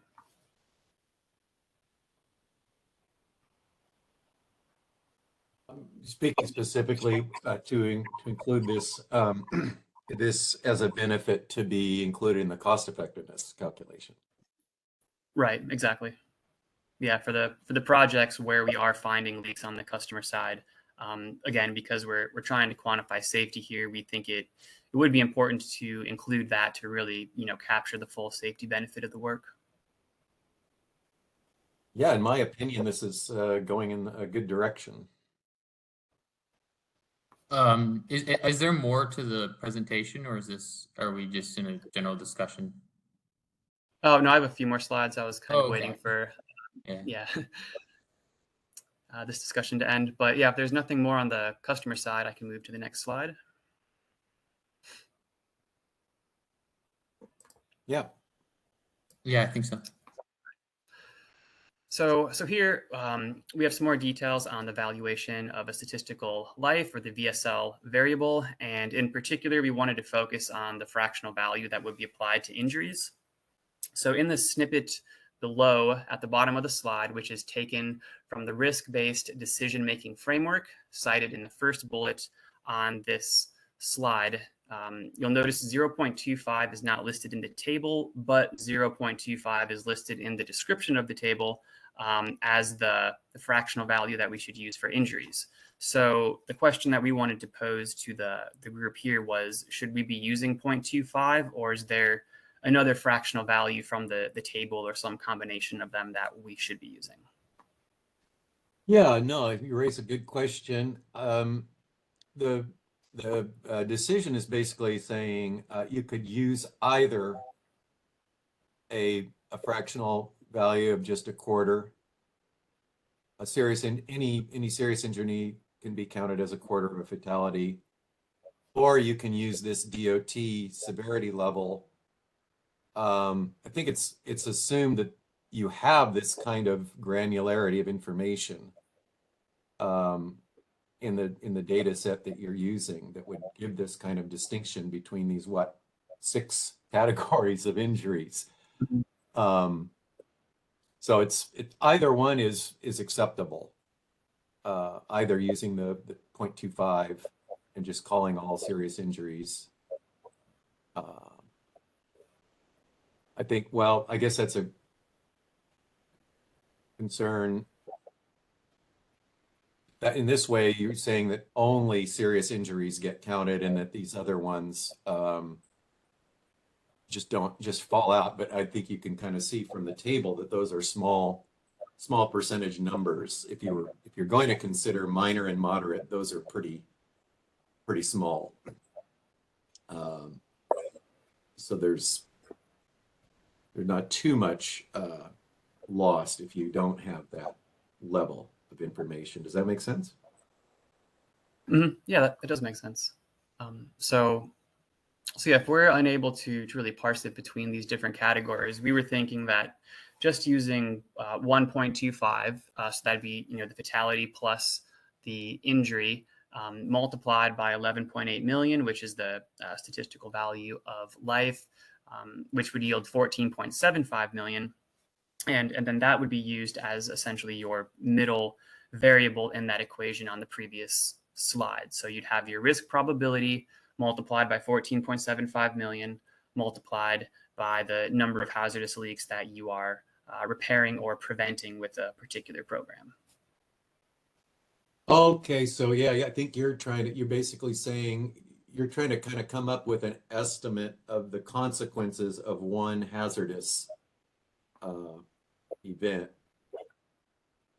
I believe what you're basically saying is that we think on average our hazardous events might create the equivalent of 1 fatality and 1 serious injury. So coming up with, is that where you're going? So, I mean, I think you're on the right track. So the probability would be related to the risk that, the hazardous leak does result in something more serious. And then that probability is multiplied by the value of life and serious injury. And then, by the number, multiplied again by the number of leaks that you would be essentially finding or preventing from your system. Yeah, I think in general, we've expected this to be applied to first determining the safety consequences of the incident. So, and that would typically be found as a distribution, right, of possible consequences. So, and then from that distribution, it's most often done to take the expected value of the distribution, or kind of like because some of these hazardous leaks will have no consequences in terms of a safety result, right? Some of them will have minor consequences, maybe 1 minor injury. Some of them might have multiple fatalities in a very extreme situation. And assuming that we had that kind of distribution information, you would have an expected value that says, well, over all these possibilities, the expected value is 1/2, say, fatality, 2 serious injuries from a hazardous leak event. Then that would give you the number, 0.5 times the VSL would be your dollar quantification. So that's how I generally, expect that this kind of thing would be used. So it sounds like you're kind of taking a different angle on it.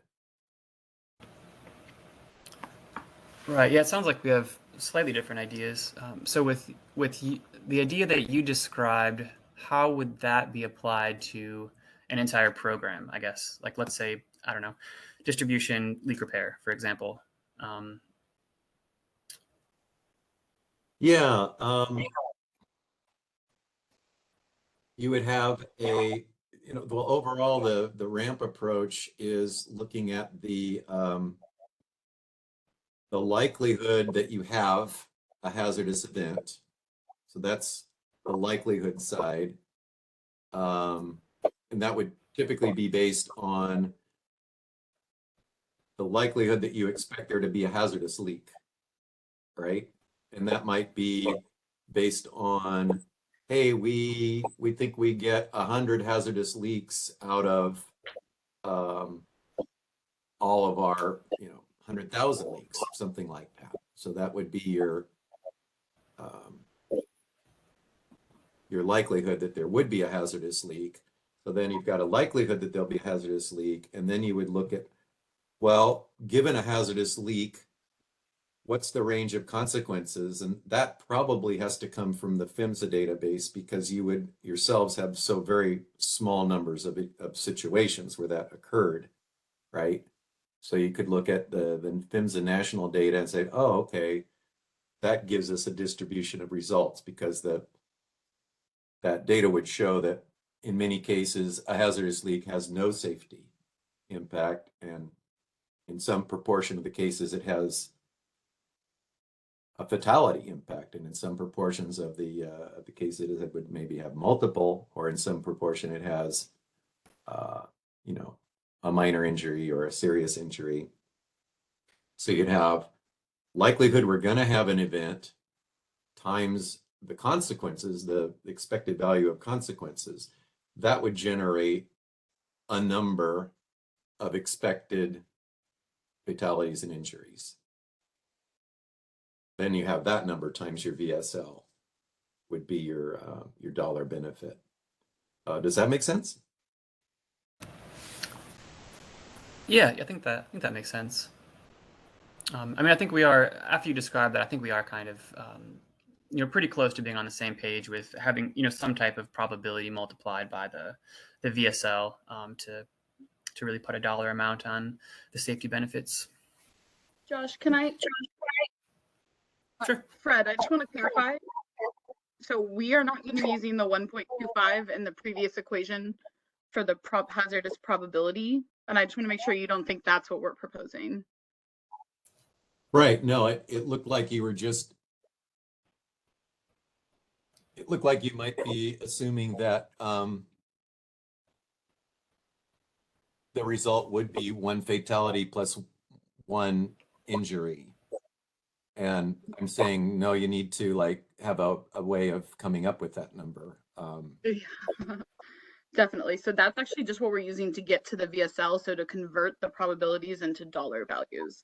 So separate. Oh, I see. Okay. Yeah, So, I think there was confusion there. Yeah. Okay. Yeah, I think, well.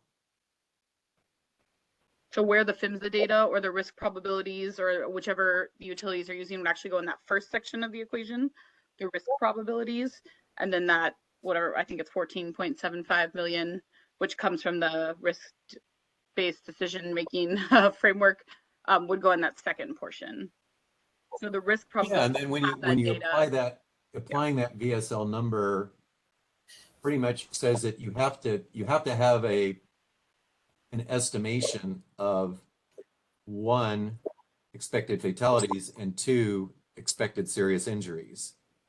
Those would be individually multiplied by the VSL. So let's say my expected value is 2 fatalities. So I'm going to go 2 times 14 million. And I'm also expecting 4 serious injuries, which would be the equivalent of 1 additional expected fatality, right? So, or I'm predicting 2 injuries. So that'd be a quarter times 2 times the VSL. Then those things would be they would be calculated separately, and then the dollars would be added together, I guess is maybe a little different from what you're. it may work out to be the same. Yeah, I think it'll be the same because I think the risk probabilities, when you look into how those numbers are derived, is the likelihood. It goes the likelihood of a leak turning hazardous, then the likelihood of a hazardous leak causing an incident, and then the likelihood of an injury or illness. So I think it goes down to the likelihood of one injury or illness. Does that make sense? Hopefully. Yeah, that's you would, yeah, basically you come up with what we call natural units in the consequence. The consequences in natural units.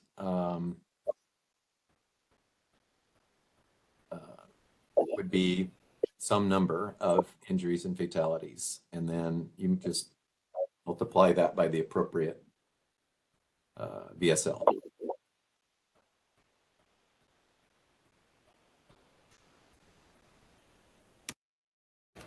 But yeah, I'd be happy to, if you want to like send me your scenario calculation, and we can run through it and work with you on that. Okay, absolutely. So moving on from this slide, I think we already touched on this a little at the beginning, but just again to talk about the escalation methodology for the social cost of methane. The social costs of methane that we have are in 2020 dollars. Of course, there's been really high inflation for the last few years, so we're thinking either 2023 or 2025 rates would be more appropriate. 23 because we're developing the scope and budget in 23, or 25 because that's the year of implementation. The latter I think would make more sense. And on this slide, we have just some of the escalation rates on the left. So these are derived using GDP, but they do take inflation into account as well, just to kind of illustrate the change over the years. Right. So yeah, go ahead. Oh, no, go ahead. Well, I mean, it makes perfect sense that you would the base year for adjusting for inflation should just be consistent with the same year that you're doing all your other calculations for. So I think that would probably be 2025 is the first year of expected. In the 2024 compliance plan, you're projecting for things happening in 25 and 26, right? So right. Yeah, 2025, you'd want to take your 2020 value and the value, excuse me, you want to adjust for inflation from the 2020 number up to the 2025 value. Right. 2025 dollar. Okay. Use $2025 and then from this table.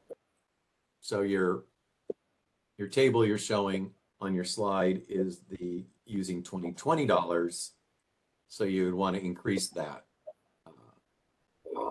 by some reasonable escalation rate. Right, exactly.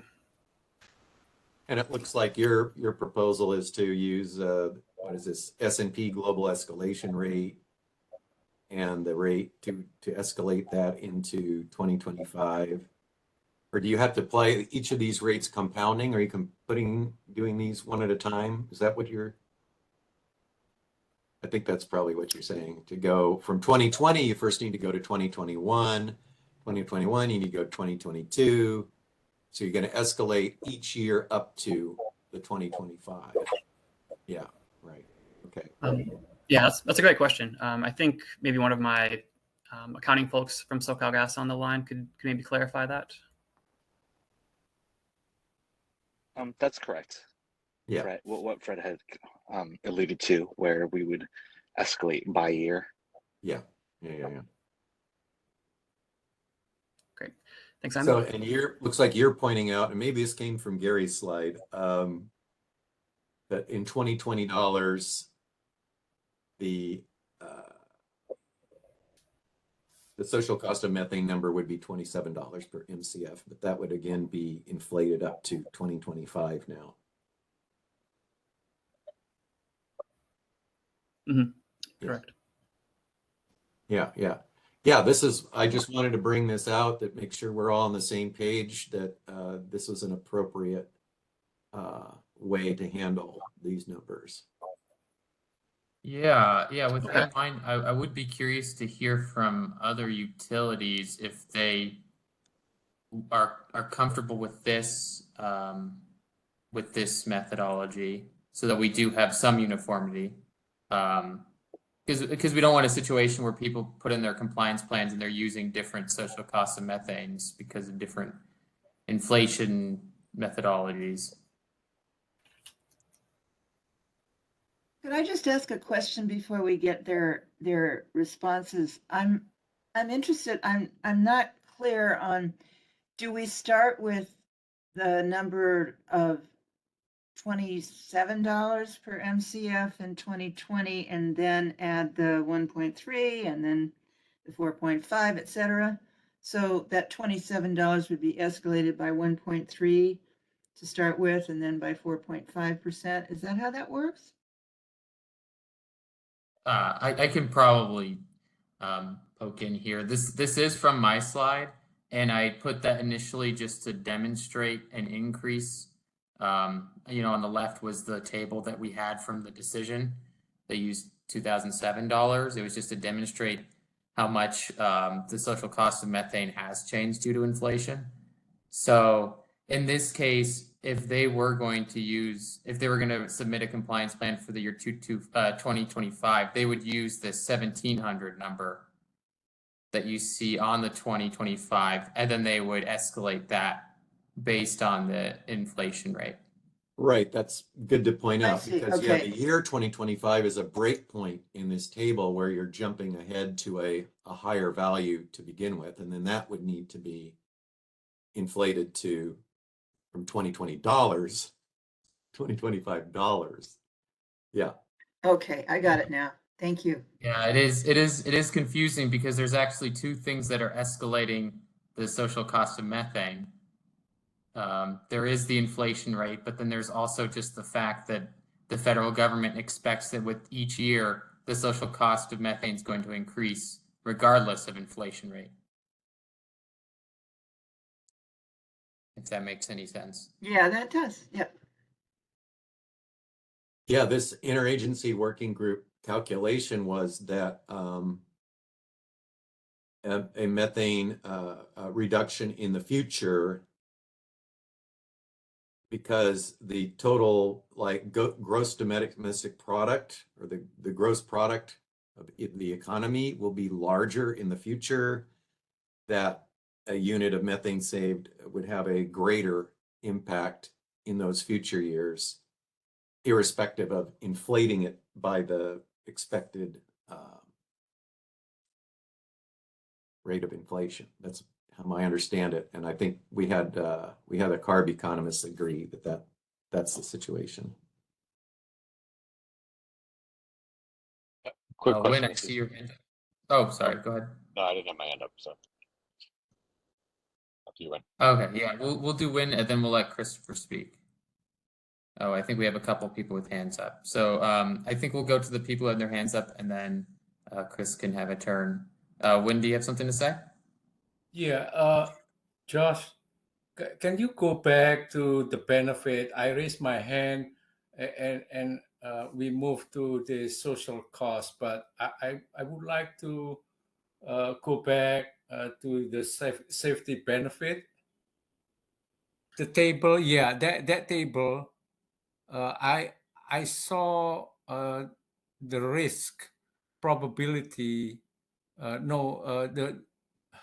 The previous slide, or the table showing all the numbers. Oh, slide number 4. Yeah. Okay. Yeah, that one. So I saw this one develop. The source of this is DOT, and I'm assuming this one is a national number, not California, correct? Right. Yeah, that's my understanding. Now, do you feel like California kind of follow this number, or usually we have a stringent, more stringent rules and regulation the probability will be smaller, no?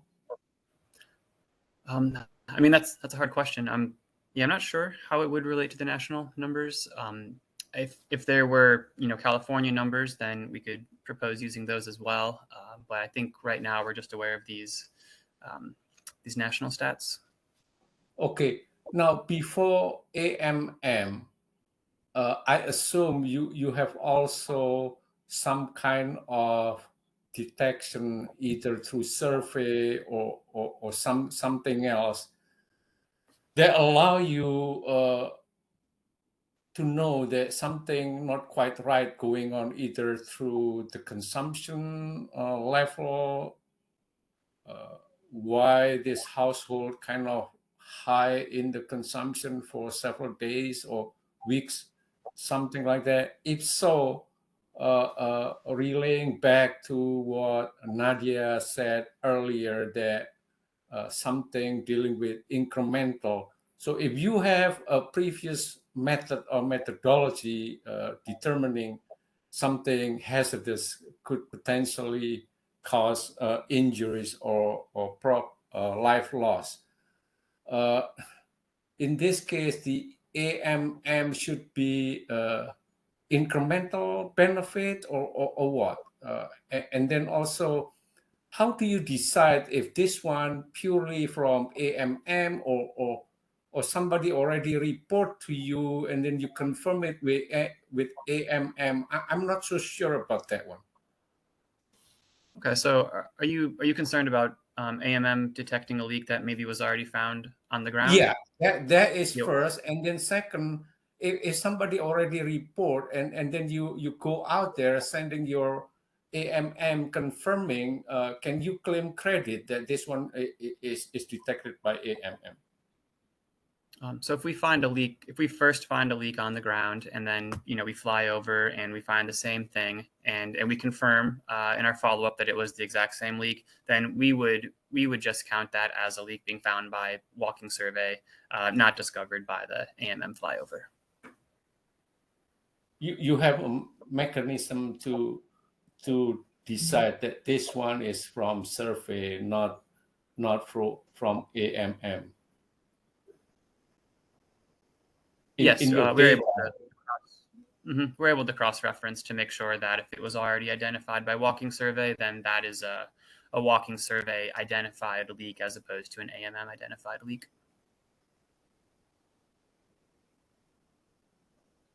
And I agree, probably as far as the probability number that should be used should be something dealing with a larger leak, not a smaller leak, given that AMM probably cannot detect that kind of leaks anyway. Right. Yeah, and that's why we're thinking about hazardous leaks and kind of framing that as our third variable, right? Number of hazardous leaks prevented or number of hazardous leaks repaired, because of course those have the more potential to create a serious injury or event than a really minor leak would. Okay, thank you. Sure thing. Thank you.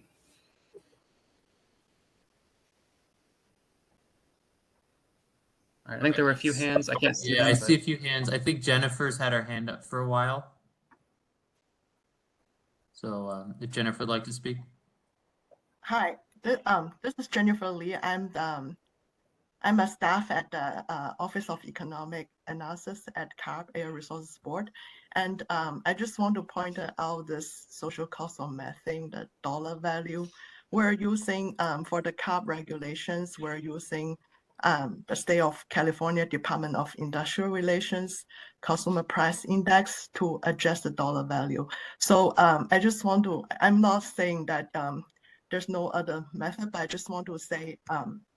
Make sure we're all on the same page using the same consumer price index or escalation rate, because on the right hand side of this slide it's a $20 value. I was not in the previous meeting, so I'm not sure what methodology or what CPI you use to adjust this dollar value. So I would just suggest we use consistent methodologies. And also the CPI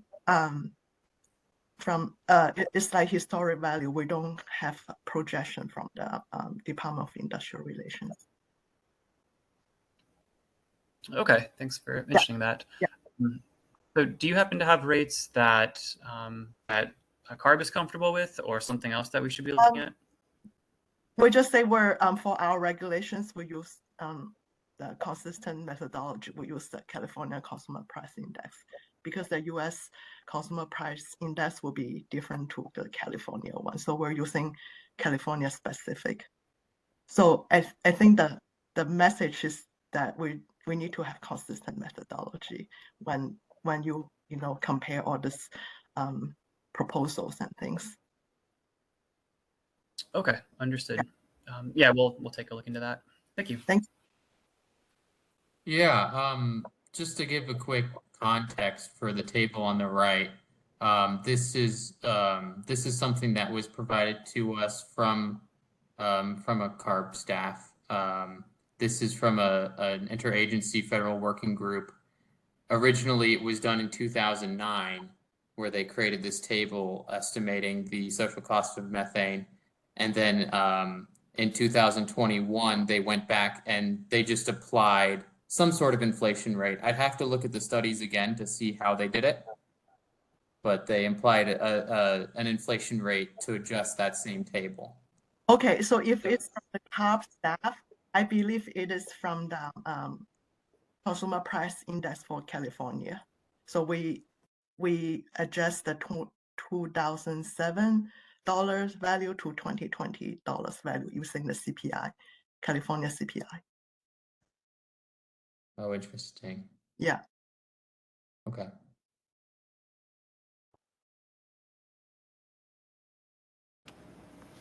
We can circle back, and that can be one of the guidelines that we establish. As we were talking this morning, we can send out what our guideline for escalating costs is, and it'll probably be just to reference that we want people to use that California CPI methodology.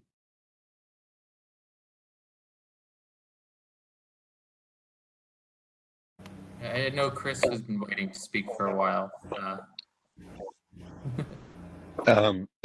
Yeah, no, thank you. One of the things that we're looking at in that staff proposal I mentioned is using the 50th percentile for the social cost of methane versus the 95th percentile. This is the 50th, right? The mean. I think that's right, because these Yes. columns are headed average. Right. Right. And the decision said use the 3% average column. So that's what we're going from in our program. Got it. Thanks.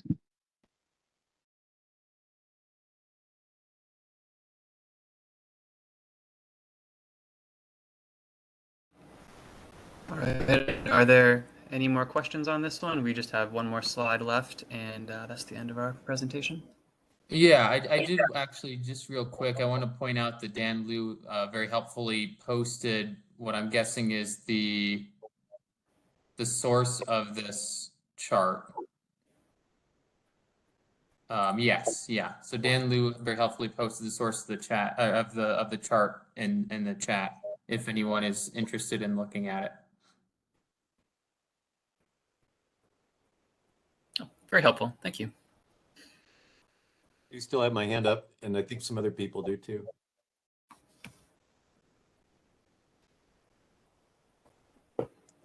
Yeah, Fred, go ahead.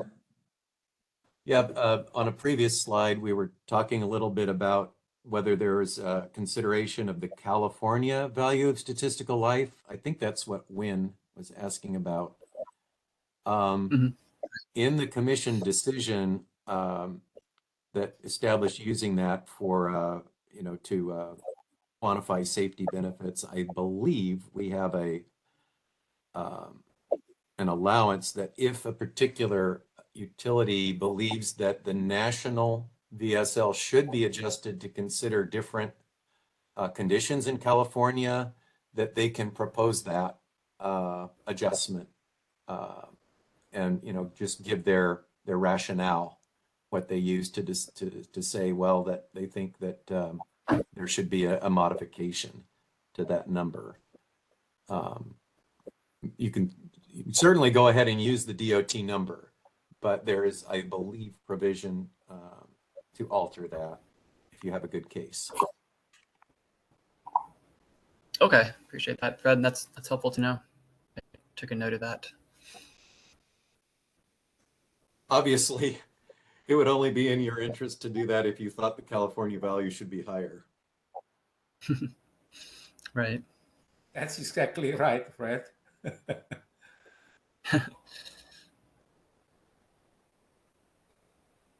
All right, were there any other questions on this one before I go to the last slide? I see a couple hands up from Chris. Chris, did you still have more comments to make? Oh, sorry, no. Okay, then I see one more from Jennifer Lee again. Just quick comment.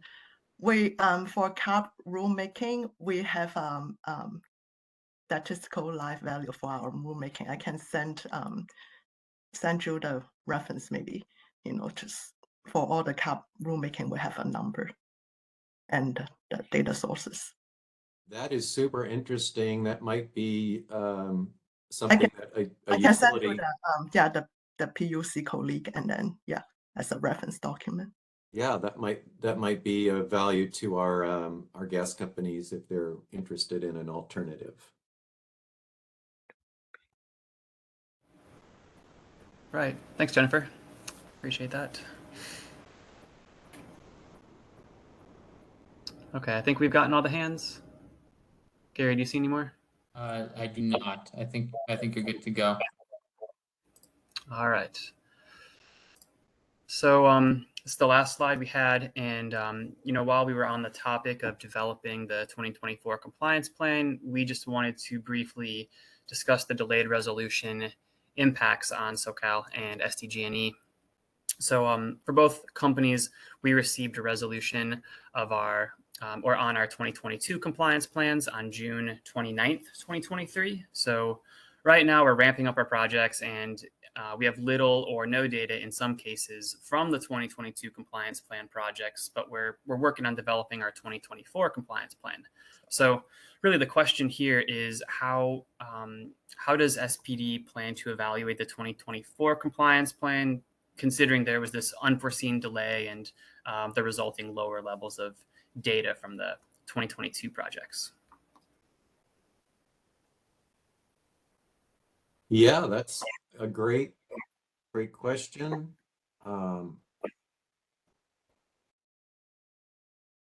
You'll have the data you have will be the data that you have. And you may just have to remind us all that it's not as complete as you would have expected.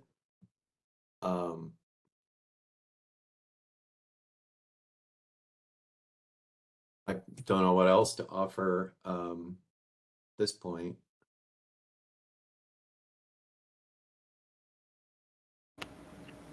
Okay, understood. Yeah, we can certainly add that note wherever it's appropriate in the compliance plans. We're definitely going to strive to have a much quicker resolution for this next go round. If that's a good help. We appreciate that. Thank you. All right, well, anyways, that's the last slide we had. I think we're a little over time here, but hey, we do really thank everyone for the chance to present and for the feedback. And yeah, we're looking forward to finishing out the discussion today and learning more in the follow-ups.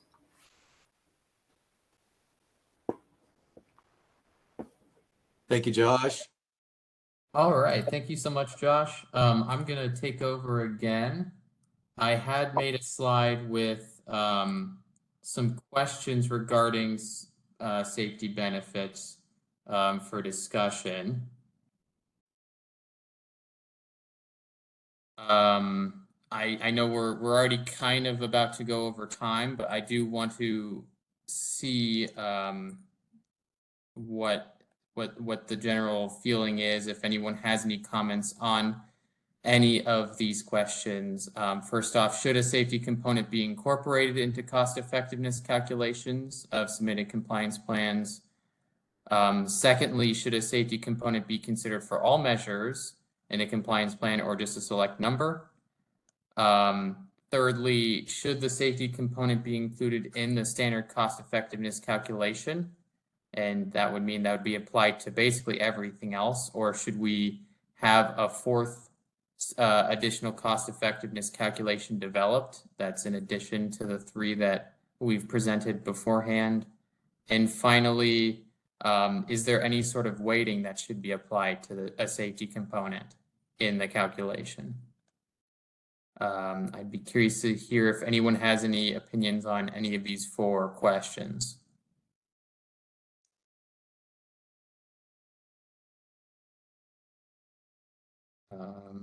Nadia. Yeah. Hey there. So I think for us, number 2, we'll have an opinion on. I think we only are going to have, sorry, the risk data for a specific sect of projects, just because we don't have those probabilities for other projects. So I think it'll be distribution projects and specifically tied to leaks. We're trying to figure out if there's a way to tie it also to damages. But besides those 2 areas, we're having trouble quantifying any data for other types of projects. Yeah, that's understandable.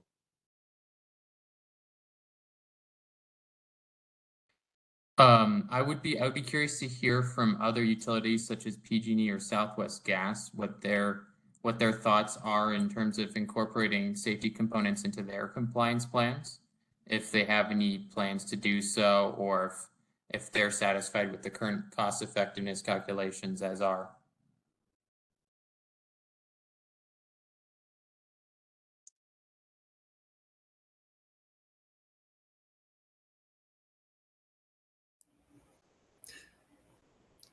Hey, Gary, I just wanted to mention real quick. I know Stefan Ramos couldn't join us today, but we did chat with him and PG&E a few days ago about some of our ideas and kind of ran this by them a little bit. So yeah, I can't speak for them, but I know he seemed interested on the call.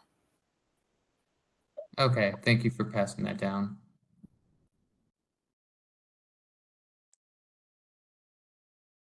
Yeah, I see Fred has his hand up. Yeah, I think it's an interesting idea. Your number 3, should the safety component be included in the standard calculation? That's how I have thought of it up until now, as being just another benefit to be, included in that calculation, as, another cost savings. But it could be valuable to break it out. I mean, one way or the other, we would expect the calculation to be shown in the compliance plan of how this component of, if it's included in the standard cost effectiveness, we would want to see how it's being calculated and what portion of that standard cost effectiveness it is making up. But equally, it might be interesting to have it stand alone and be, because it's so different and it's a new element. We could ask that people basically do it as a separate item, and then, like social cost of methane is calculated separately and then subtracted, and cap and trade is calculated separately and then subtracted. I'd be comfortable with either way the utility wants to present it, as long as the calculation is clear in either case.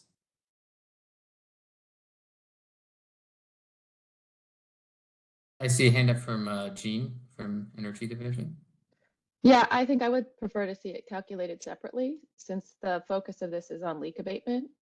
I guess, my concern with this, obviously safety is important, but, we came into this saying we want to make sure these are cost effective, and most of the discussion has been about, well, how can we make those cost effectiveness numbers bigger so it's easier to be cost effective? So, I think I would like to see it broken out so we can consider it separately. Yeah, I'm good with that. Yeah, personally I would agree with breaking out as a separate number. I think right now my understanding is that the way the cost effectiveness tests that we're applying right now essentially assume that any quantity of emission is the same as another quantity of emission. So it doesn't really matter if that one MSCF is coming from a bunch of small leaks, or if it's coming from one big leak, or if that emission's coming from a hazardous leak or a non-hazardous leak. But once you introduce a safety component, one MSCF is not equivalent to one MSCF in all cases. There'll be times when that is hazardous, and there's times when it's not. So I think it would be worth having as a separate cost effectiveness test. Do other utilities, does SoCal Gas have any thoughts on that, or any other utilities?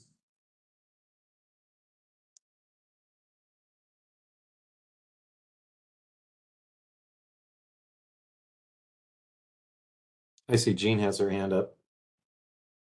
Oh, yeah, Jean, do you have more to say? Yeah, I just wanted to, with reference to what you were saying, I mean, I think, this is my understanding of this is, the utilities have always been required to deal with leaks that are a safety hazard. That's not a new thing. What was new about this was getting them to do some of the less hazardous leaks more quickly because of the GHG problem. So, I think it's important to keep, what you said about, each unit not reflecting the hazard, but there's also other rules that reflect the hazard that are also operating simultaneously. So it's not really, I guess,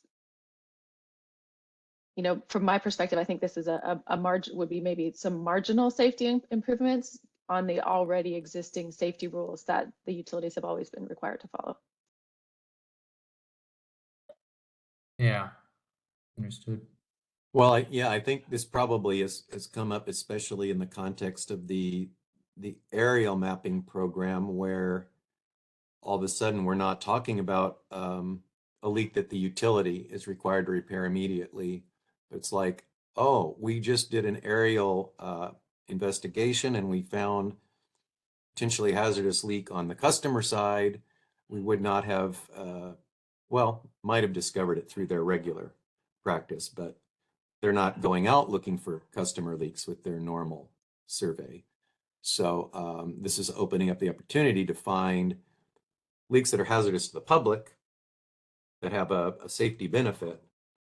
And I think the attempt is to try to say, we can quantify that safety benefit, and that should be considered as a component of the effectiveness of a program that can do that.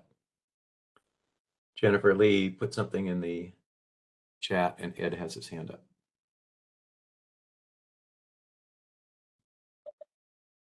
Yeah, go ahead, Ed.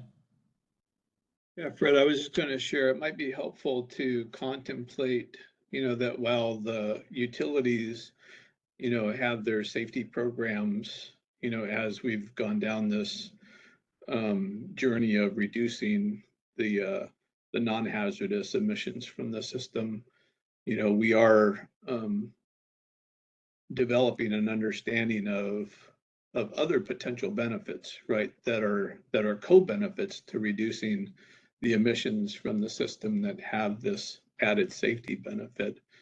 And so it does have the effect of reducing the risk for safety incidents. And I think that's the point of adding in the safety co-benefit, because it does continue to improve safety, in these areas that we can identify that benefit. So it's not as cleanly, right, divided between the two initiatives. Mm-hmm.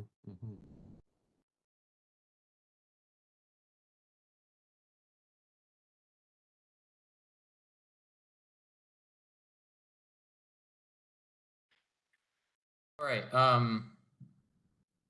we are getting a little late on our time. Unless I'm gonna give anyone a second to comment on these before I move on to the last bit of our meeting.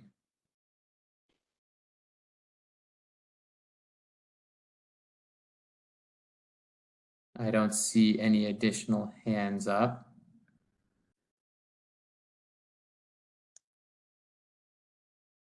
Okay, so I do want to leave the floor open for just a couple seconds in case there's any more general questions or discussion that people have had.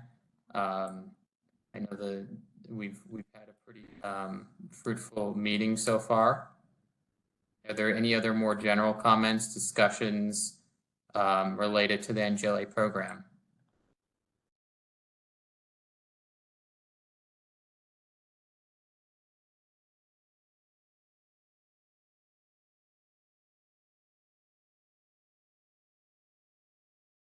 I see a hand up from Christian from CARP. This is Christian from CARB. I'm just wondering, what you said that no decisions are going to be made today. So one of my questions first is that when is this recording going to be posted? Because unfortunately I had to step out for a little bit. You know, I'm honestly not too familiar with how the recording system works. I'll talk to the IT department about that. And make sure that recordings are typically available to the host within 24 hours, Gary. Okay. And you can work with Alicia to post it to the NGLA section of our webpage. So okay. You could send out a notice to the meeting participants when it's posted. All right. Yeah, thank you, Fred.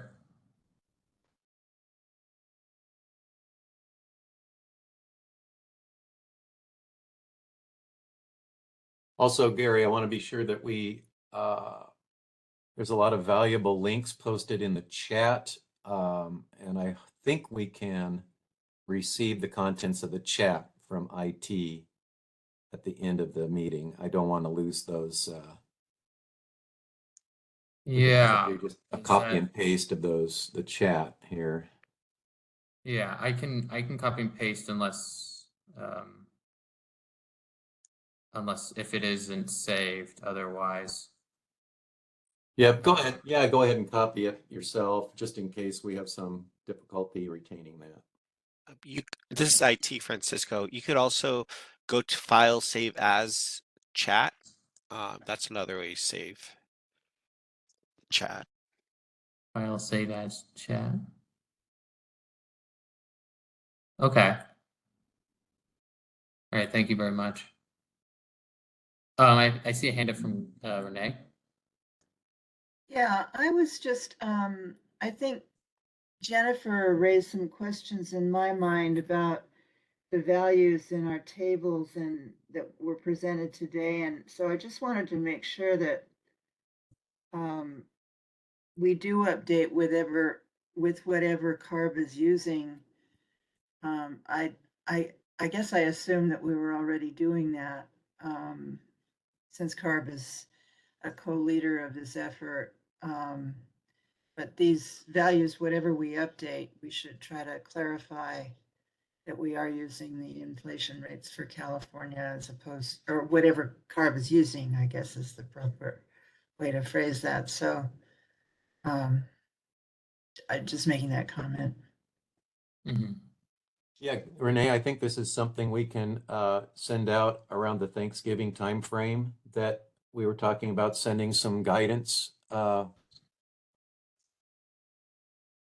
Yeah, we certainly want to have everyone using the same indices and so forth, so it doesn't get any more convoluted.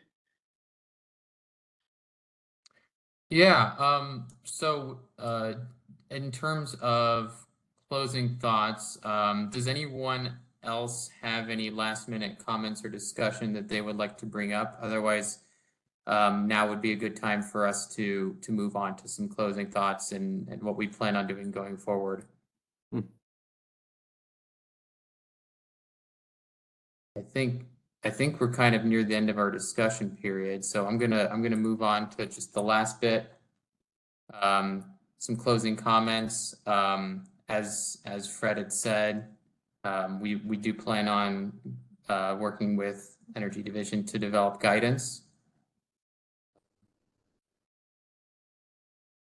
What else is there to go over? Well, I think just the discussion will help. Having participated in the discussion today will help as we go into next year and we work with Energy Division on evaluating next year's compliance plan and advice letter. To some degree, when we're asked to advise Energy Division on GRCs, since the PG&E plan is now embedded into the GR funding, I think we have a broader appreciation of these topics. They can also help us when we do those reviews. So that's all I would add. Yeah. Well, I want to thank everyone for their participation, for the very stimulating discussion. I thought it was pretty thoughtful. In terms of some last minute housekeeping, I noticed that we did have a lot of participants who I hadn't seen emails from before, who may be new to the NGLA process. If you are interested in receiving emails, there's no official service list, so we're keeping an unofficial one because the proceeding's already been closed. So if you are interested in receiving emails from this unofficial service list, please email me at the email you see below. I think most of you have been in touch with me to get an invite to this meeting, so just go ahead and follow up on that, and I can add you to our service list so you can get information on that. We have a workshop every year near the beginning of each year in the winter that will also have a lot of information from different utilities, updates on reporting templates, that sort of stuff. Otherwise, unless Fred or anyone from Energy Division has any last minute comments they would like to say. None for me, thanks. Yeah. Does Renee or Jean, do you want to give any last minute comments as we close out this meeting? I don't have any. Okay. Well then, I think we can. I just want to thank you, Gary, for all your efforts on this workshop, which you've done a really good job in putting it together, you and Fred. So thank you for all your effort. Yeah, and I definitely want to thank all the participants for being here, for Energy Division for their assistance in putting this together, you especially, Renee, and of course IT for their support during these. It's always stressful going into these with all these participants and the thought that something could go wrong. So having IT on staff is always a great reassurance. Definitely gives a good peace of mind. So thank you for your time, everybody. I hope you have a good weekend coming up. Thank you, Gary. Thank you. Thank you very much. Thank you. Bye, everyone. Thank you. Thank you.